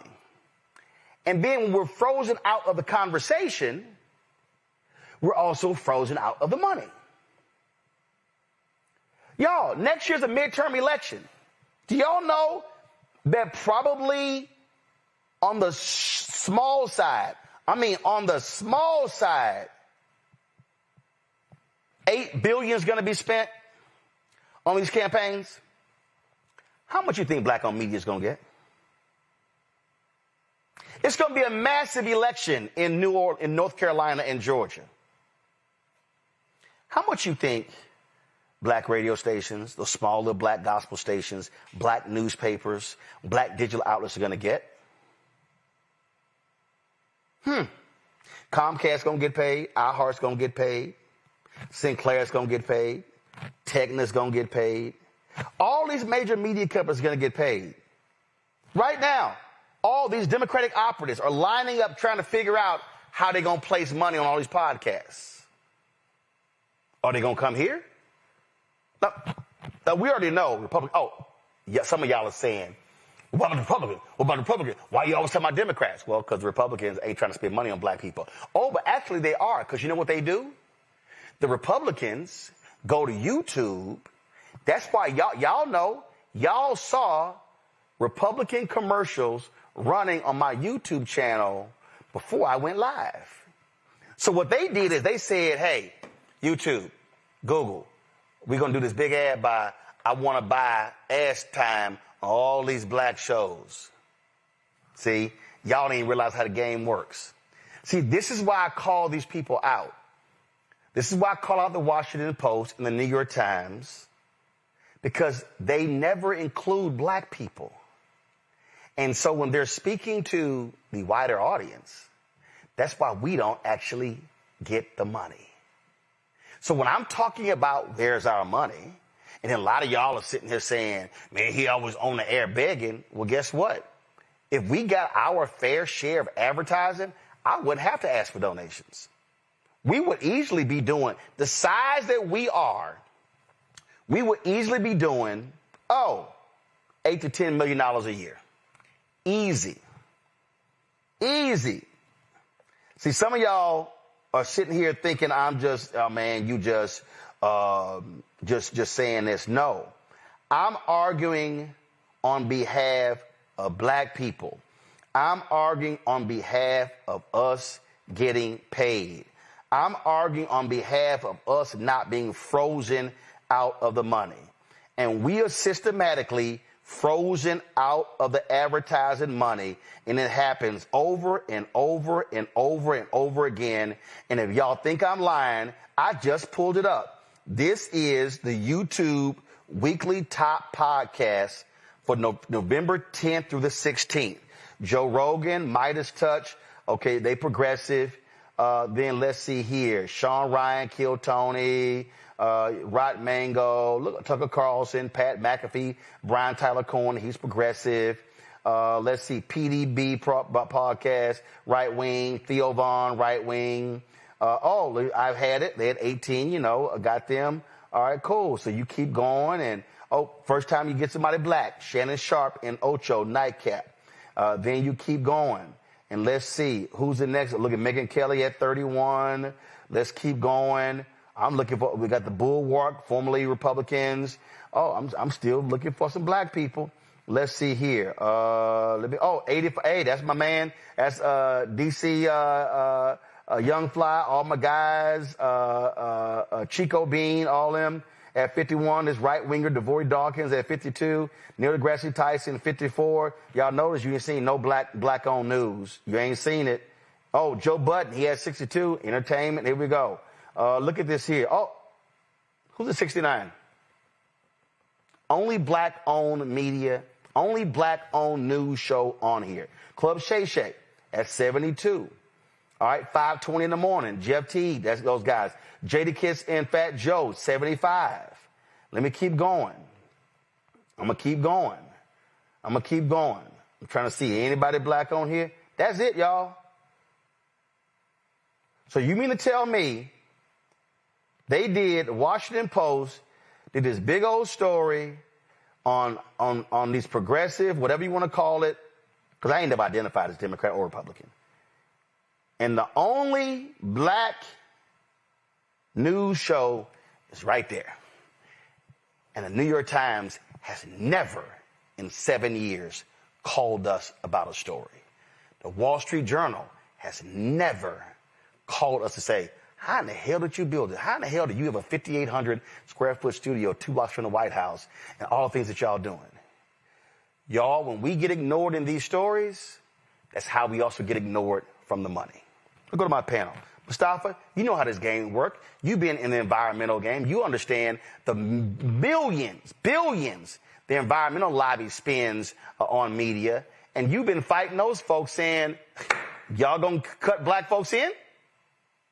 Yeah, and when we take a look at the numbers, you know, you and I have talked about it before, it's probably about 1% of all those dollars that flow that actually make it to black and brown media and individuals who are trying to make sure that they are, you know, bringing the stories forward to our community in an authentic way. You know, I always tell folks, you got to just look at this stuff in a really real way. Erasure doesn't just happen on one side of the ledger, right? It's not just Republicans who do erasure. We also got erasure going on the Democratic side. And yeah, folks not going to like it. Yeah, I'll get phone calls later on. But the truth is the truth. And there's whitewashing also. We saw that with that article. When I saw that article come out, I was like, all the words that came in my head was alabaster and milky and uncolored and porcelain and snowy and a number of other things to describe what I was seeing in front of myself. And we see it in every particular area that we work in, that there still is this growth that has to happen. And unfortunately, nobody is coming to save us. And that's why I appreciate so many of the folks who are investing in the Black Star Network, that they're saying, you know what, we understand these dynamics. It's not right. And yes, it has to change, but we will also make sure that we are investing in the folks who invest in us. But we've got to speak out about this, Roland. It shouldn't just be you and a couple of other folks who actually continue to pull this stuff forward. Each and every one of us. I often say that we've got to stop funding our own oppression. And what I mean by that is, if these individuals, if these institutions are not going to make investments inside of our communities, then we have to take our dollars away from them until they change how they do business. Larry, billions are going to be spent next year. And I'm telling you, listen, Larry, we are going to get screwed again. But they're going to want our votes. And what I keep saying is that's the equivalent of saying y'all are sharecroppers. Don't till that soil, but we're going to make that money from the sale of the product. Yeah, and we're looking to be free, Roland, particularly the importance of the midterms. And listen, you've been doing this for a long time and having a well-established relationship in journalism, well earned. And what I know we've talked about this on the show a few times. But, Democrats can't show up at black churches on Sundays, a few Sundays before election, expect black folks to show up. A lot of black people watch your show from all different backgrounds. I have family members, friends, etc. And so if you want to invest in the backbone of the Democratic Party, which is the black community, you have to invest in one of the few options you have when you know that black people are watching and getting the information they need. The Democrats cannot reverse what we've seen over the last couple of months if they don't invest in black media and black folks don't see what's happening, and we don't reverse some of the trends we saw in the last election last November in terms of the turnout in the black community. And so you're right. If this continues during a time we have a large number of black folks, we talk about the members of the CBC compared to other times 10, 15, 20 years ago, then we will once again, the Democratic Party is going to repeat the same mistakes over and over again. And once again, you made the analogy talking about we're sharecroppers. But no, we're superstars. And we're voters, and we spend money. And if you want to win, then you have to invest in black communities and black media and invest in the Black Star. See, Tyler, here's the deal. And I know. It's a whole bunch of white media strategists can't stand me. Oh, I know. My name come up. Oh, and I hear what they say. And you know why? Because they say, damn it, why is he demanding equity? And see, I tell them point blank, you gonna play me small? No, we're not having you on the show. No, we're not gonna broadcast your rally. No, we're not going to run your ads. Because you're not going to sit here and hit me with a black tax, but then you're going to go spend $1.5 million, $2-3 million over there. No, I've told campaigns no. And they're like, did he just tell us no? Yes, because you can't play me cheap. And I'm not going to accept it. And the problem is, too many black people who willingly, and I get it, they willingly accept a crumb and they convince themselves that it's a tasty meal. No, it's a crumb. And the erasure is intentional, because I believe when black media is underfunded, that means that black truth telling becomes easier to ignore. And if we do not own the platform, someone else is controlling our narrative. And I think that is exactly what they want to be had done. They want our narrative to be told by somebody else. But I think it's important for black media to tell our truths. And the black media has always been the pulse and truth tellers of this country. And so whether that's pushing culture or whether that's holding systems accountable, as we see what happens here on this show. And I think when major political institutions, whatever side, build strategy while excluding us, they fail the very communities that they say that they're trying to uplift. And I believe without black media, this digital narrative will always be incomplete. And our people deserve better. Our people deserve the truth to be told. And I think that is important for us to be at the table.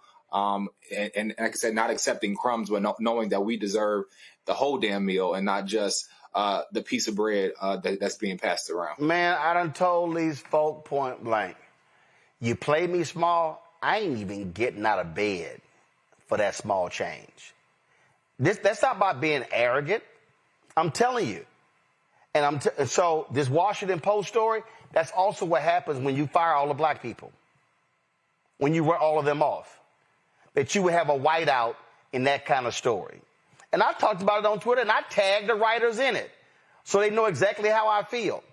But I'm telling all y'all who are watching, all y'all who keep complaining why we don't have this and we don't have that, I'm going to tell y'all right now, the reason you do not see more comprehensive coverage, the reason you do not see a black-owned media morning show and a midday show and an afternoon drive show, the reason you don't see it, because we do not get the dollars, period. We get screwed by these ad agencies, and I'm talking about Dentsu, WPP, Omnicom, Horizon, IPG, you can name all of them. Group M. Man, we've been dealing with them for 4 or 5 years, and all we've gotten is a damn runaround. So we get screwed out of political advertising money, we get screwed out of the general market money, and then we get screwed out of the federal government advertising money because the same damn agencies get the federal contracts and screw us in general market. Then y'all wonder why you don't have black news shows. Now y'all understand why. So when I call these folk out, y'all need to be commenting on Instagram, liking as well, so they can see hundreds of thousands. Because if I post some bullshit, some little messy stuff, oh man, folks will like that in a heartbeat. But this right here is why black-owned businesses get frozen out, because they act like we don't exist. They freeze us out of the stories. They freeze us out of the money. They freeze us out of the equity, out of the venture capital, and then we're left to wither on a vine. And I'm going to close out with this here. I'm telling y'all because I know it's true. There are some agencies and some brands that said, we're going to wait his ass out. They thought we would be out of business by now. They like, damn, 7 years later, his ass still standing. We thought by ignoring him, we were going to take him out. Well, first of all, our supporters stand us up with their dollars.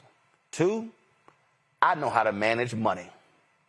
I may have hated algebra and geometry when I was in college and high school. Oh, but I can count. I know money. I know how to control expenses to make sure expenses are less than revenue. And that's how you stay in business. So I'm warning everybody right now. If y'all hear me calling some campaigns out in 2026, y'all know why. And I'm putting everybody on notice. If y'all think you're going to play Roland Martin Unfiltered, Black Star Network, and Black-owned media small, you got another thing coming. And the last point, I don't believe only one person can eat. So when I go to the table, I ain't just fighting for me. I'm fighting for other folk as well to get a piece of this shit pie.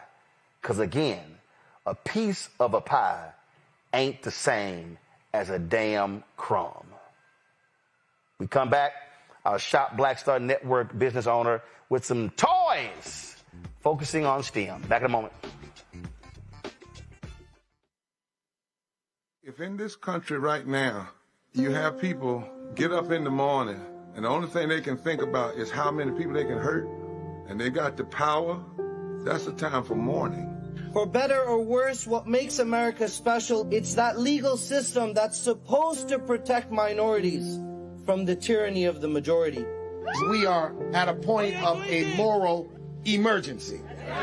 We must raise a voice of outrage. We must raise a voice of compassion.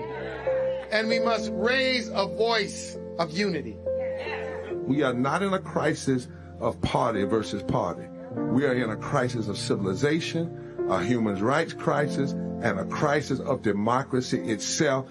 And guess what? You've been chosen to make sure that those that would destroy, those that would hate, don't have the final say, and they don't ultimately win. Hey, yo, what's up? This is Mr. Dalvin right here. What's up? This is KC, sitting here representing the JODECI, that's Jodeci, right here on Roland Martin Unfiltered.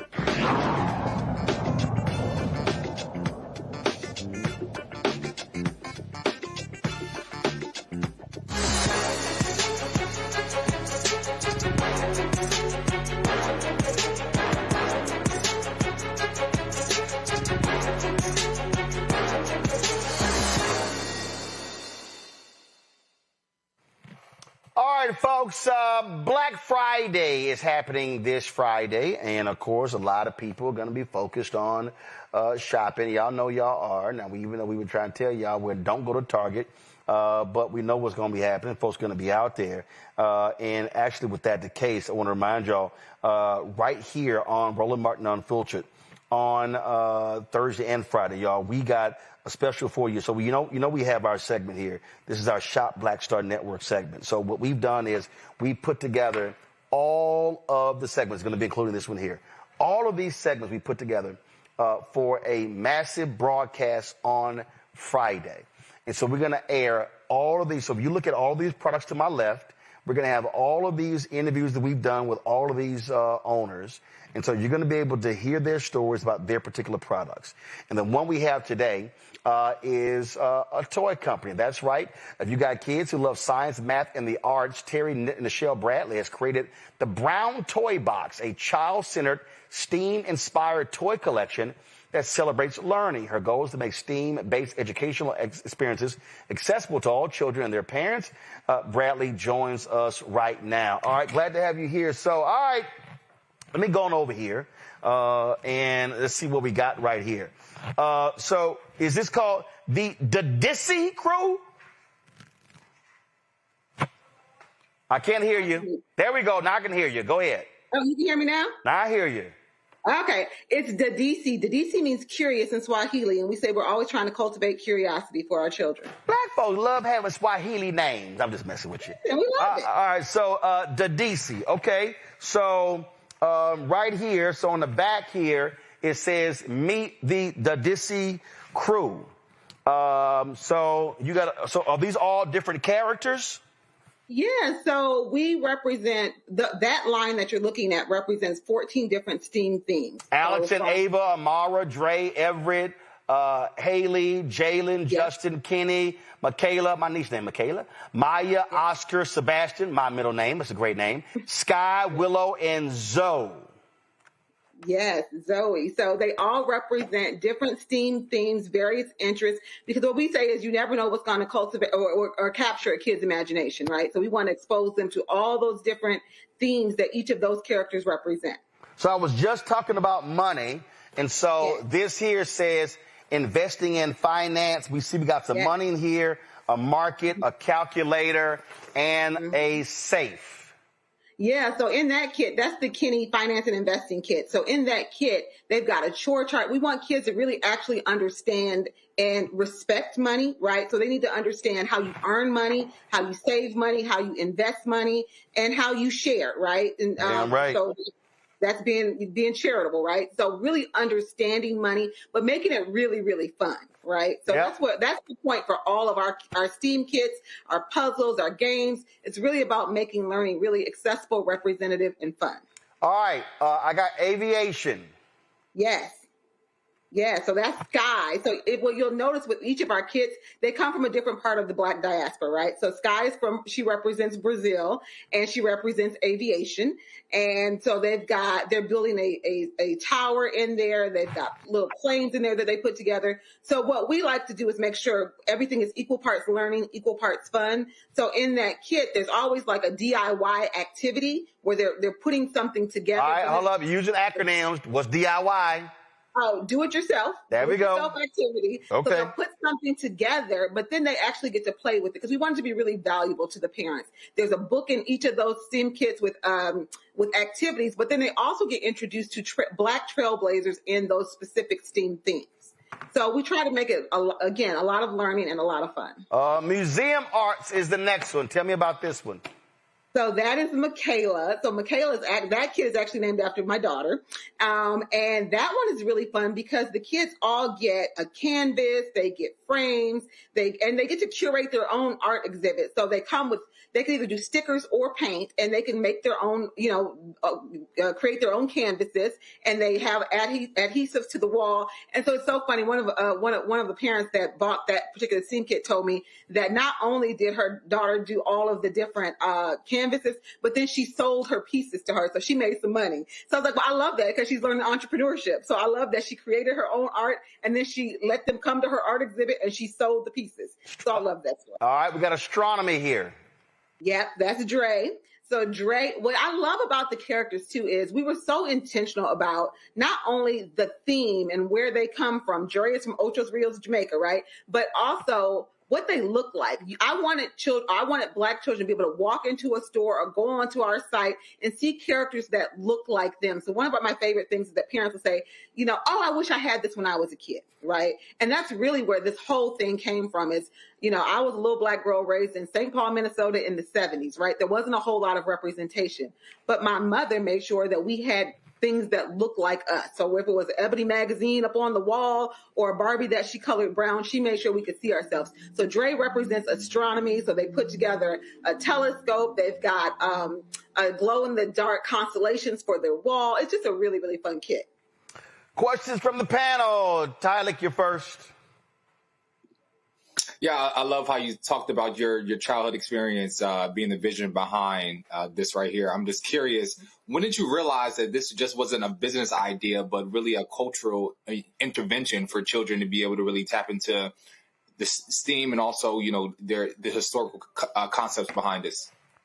So the funny thing is it was the reverse, right? I didn't see it as a business venture at first. I really thought about, so at the time I was leaving corporate. My background is CorpCom at corporate communications, and I hated my job. I hated all the things that were going on. I was like, at the same time, I kept reading in like TechCrunch and Mashable about this leaky pipeline to STEM. And I always knew it was not an intelligence issue. It wasn't a capability issue. It was an access issue, right? It was an exposure issue. And so I was at a point in my career, I was really trying to find purpose. And I wanted to do something like when my mom used to color my Barbies brown, I thought she was crazy, right? When I was a little kid. But when I had children myself, I remember going on those quests to different stores looking for, ornaments with my children's names or brown things, and I could never find it. So for me, it was a little bit of the reverse. It was like, how can I create something, one, that exposes children to STEAM in a way that's really, really fun, and that also makes STEAM accessible to the parents, so science, technology, engineering, arts, and math, accessible to the parents as well. And so I really started it less as a business, but more as a altruistic kind of mission. I thought I was starting it as a business, but what I realized was I didn't have a lot of business acumen when I first started, but I got that together. Larry. Yeah, I noticed the packaging looks really great. And so my question is, the cost as it relates to packaging and getting that product out. Yeah, so when I first started Brown Toy Box, we started as a subscription box. We started with my children and I at my dining room table, right? And it looked very different. So it was in 2021 when we got our first retail deal that we were like, I had reached out to a toy designer and he's like, I want to help you. I'm aligned with what you're doing. And designed a lot of, between two different toy designers, designed a lot of the stuff. We imported everything from China. I'd never done any of this before. I was not a business person. I was not a toy maker. But I was a mom, right? And I knew what I wanted to have for my children and what I wanted to have for other children, right? And I just thought, when you take a walk down a toy aisle and you never see any children that look like they're sending a message, right? And so I wanted to send a different kind of message, like you matter, you are represented. I didn't want to do a doll company. I wanted to do educational play, right? I think there's a lot of Black dolls out there, and there's a need for that. But there's also a need to kind of disrupt this educational toy aisle, and that's what I set out to do. Mustafa. Yeah, well, thank you for this. I'm big in science and the arts. I'm curious. So when you create this, have you heard from educators or others about how this has been helpful for the young people who are learning and growing? Yeah, absolutely. So when I first started Brown Toy Box, we did a lot of high-touch testing in elementary schools, right? I wanted to make sure that we were on the right track. So we would take our products. So it was really focus grouping in schools, right? But one of our big customer bases are schools or corporate partners who buy for schools that are in their communities, those kind of things. So we work a lot with schools. We go into schools ourselves. And, for us, we're going to bring all the kids always get a STEM kit or one of our giant puzzles or one of our games, but we also take in programming. So we'll go in and if the theme happens to be marine biology, we'll connect with the Black marine biologist, take them into a school so kids can see someone that looks like them, that shares a path that's not too dissimilar from them, right? And then we do a game around that. And then ultimately, then at the end, they get to take something home with them, right? So we do that. We do big festivals. We did, last year, we activated our first STEAM Bowl alongside the Super Bowl, right? So we went into a local school in New Orleans and we activated a big STEAM Bowl. We really want to bring STEAM to life through play. And there's so many ways that we really are doing that. And so, we do live entertainment with our characters. It's just really, really important that the kids get to actually see these characters in front of them and be able to touch and play and then take it home and engage with their parents. So we're all about tactile play, right? We have some of our products that are online and those kind of things, but we're really trying to get kids to disconnect a little bit and get on the floor, interact with their loving adult, whether that's their parent, their grandparent, a friend, whatever, and really, play and touch and do all those things. All right, folks, if you want more on these toys, go to shopblackstarnetwork.com. Shopblackstarnetwork.com. You can check them out. You can get them there as well. And so, again, Brown Toy Box. Terry Nichelle Bradley is the creator. You can see all of them right there. So if you're looking for Christmas gifts, you're looking to buy Black Friday, y'all just go buy Black by going to shopblackstarnetwork.com. Terry Nichelle, we appreciate it. Thanks a lot. Thank you. All right. Bye-bye. Thank you very much. Let me thank Mustafa Tylik as well as Larry for being on today's show. Y'all have a fantastic Food, Family, and Friends Day. Thanksgiving, we call it that as well. So y'all enjoy that. I'm going to go to a quick break. When we come back, we got some in memoriams to tell you about before we take it away. All right, back in a moment. Are you ready for the holidays? This week on A Balanced Life with Dr. Jackie, we're talking about all things anxiety and the holidays, whether it's performance anxiety, presence versus presence, making certain that everybody in your space understands the boundaries and how to respect your home. This week, we're talking about those things that will allow you to have a peaceful holiday season. It really is not about perfection. It's really about the house feeling warm and cozy and peaceful. You don't have to like everybody, but what you can do is be cordial in those environments. That's all this week on A Balanced Life with Dr. Jackie here on Black Star Network.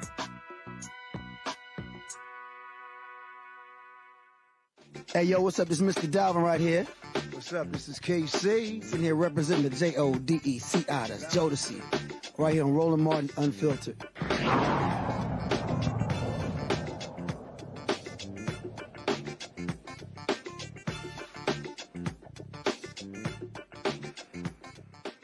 Mississippi Delta barn where Emmett Till was brutally tortured and killed in 1955 will become a sacred space open to everyone.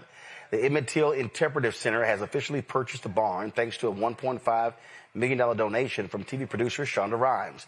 For decades, this barn was kept out of public view, buried by the very people who wanted the truth erased. We all heard the story of how Emmett Till's mother, Mamie Till Mobley, made the courageous decision to hold an open casket funeral so the world could see what happened to her child. Those photos shook the nation and helped ignite the civil rights movement. And so this interpretive center, again, will be known as a sacred space. And so we'll have more details when it becomes available. Folks, legendary reggae icon and actor Jimmy Cliff has died at the age of 81. His wife said he suffered a seizure followed by pneumonia. Cliff's first major hit in Jamaica, Hurricane Hattie, referenced the devastating 1961 storm before he went on to perform at the New York World's Fair. Later became an international star with classics like Wonderful World, Beautiful People, and the powerful protest anthem, Vietnam. Also passing away this week is the former chairman of the Student Nonviolent Coordinating Committee, Jamil Abdullah Al-Amin, known to many as H. Rap Brown before converting to Islam, died at the age of 82. Al-Amin was one of the most influential pro-black leaders of the 1960s and 70s, a force within the civil rights and black liberation movements. He became known for challenging white supremacy and openly advocating armed resistance as a means of self-defense. He was known for his fiery rhetoric, once declaring violence is necessary. Violence is a part of America's culture. It is America as cherry pie. He passed away in a prison hospital after he was convicted in Georgia. And, of course, that was years ago when I worked at the Fort Worth Star-Telegram, but I had an opportunity to actually interview H. Rap Brown, of course, later changed his name to Al-Amin. And so certainly condolences go out to the family of him as well as Jimmy Cliff. All right, folks, that is it for us. Let me do this real quick here, y'all. So let's see here. Tabia Kirkland, founder of Kidney Watch Foundation, actually just sent me this here. Got this in the mail. There's T-shirts right here. Walk for a Better Tomorrow. She said had a family member who bought one of these shirts at their wellness walk. So she went ahead and sent this to me. Let's see here. Shout out to the guys at Fairway Golf Group. They came by and dropped off this golf hat to me right here. And let's say they dropped off a couple of shirts. Let me show you this here. So this is one of the shirts they dropped off right here. Pretty cool. That's a real nice fabric right there. This one right here is also nice. Close to black and gold. Close to it. Now, this is a nice fabric. I'm going to tell you right now. If you're in the Texas heat, this sucker's going to be rough. But this will work in cooler weather. They also left the fairway bag, and then they also their golf towel right here as well. Let me shout out. Let's see here. Who is this here? This is. All right, so they sent a whole bunch of stuff in here. I don't know what we got. We got cards in here. I'm trying to figure out who this is from. Ava's Crafty Creations. So Ava sent me this stuff here. So y'all, Ava sent me a water bottle that got Scorpio on it. Smart, black and gold. She also sent me this one here, water bottle with my picture on it, and also White Fear is on here as well. Where is it? Y'all can see it right there. So that's pretty cool. And let's see here. She sent me some shirts. This is pretty funny right here. This one says, Roland Martin Unfiltered. Speak up now. You can't be black-owned media. I'm going to have to help y'all out. So you said you can't be black-owned media. It needs to be owned and be scared. But you're absolutely right. You can't be black-owned media and be scared. So and then also appreciate this Roland Scorpio shirt. Pretty cool. Thank you so very much. I got this in. See, who sent this to me? Is there a name on here?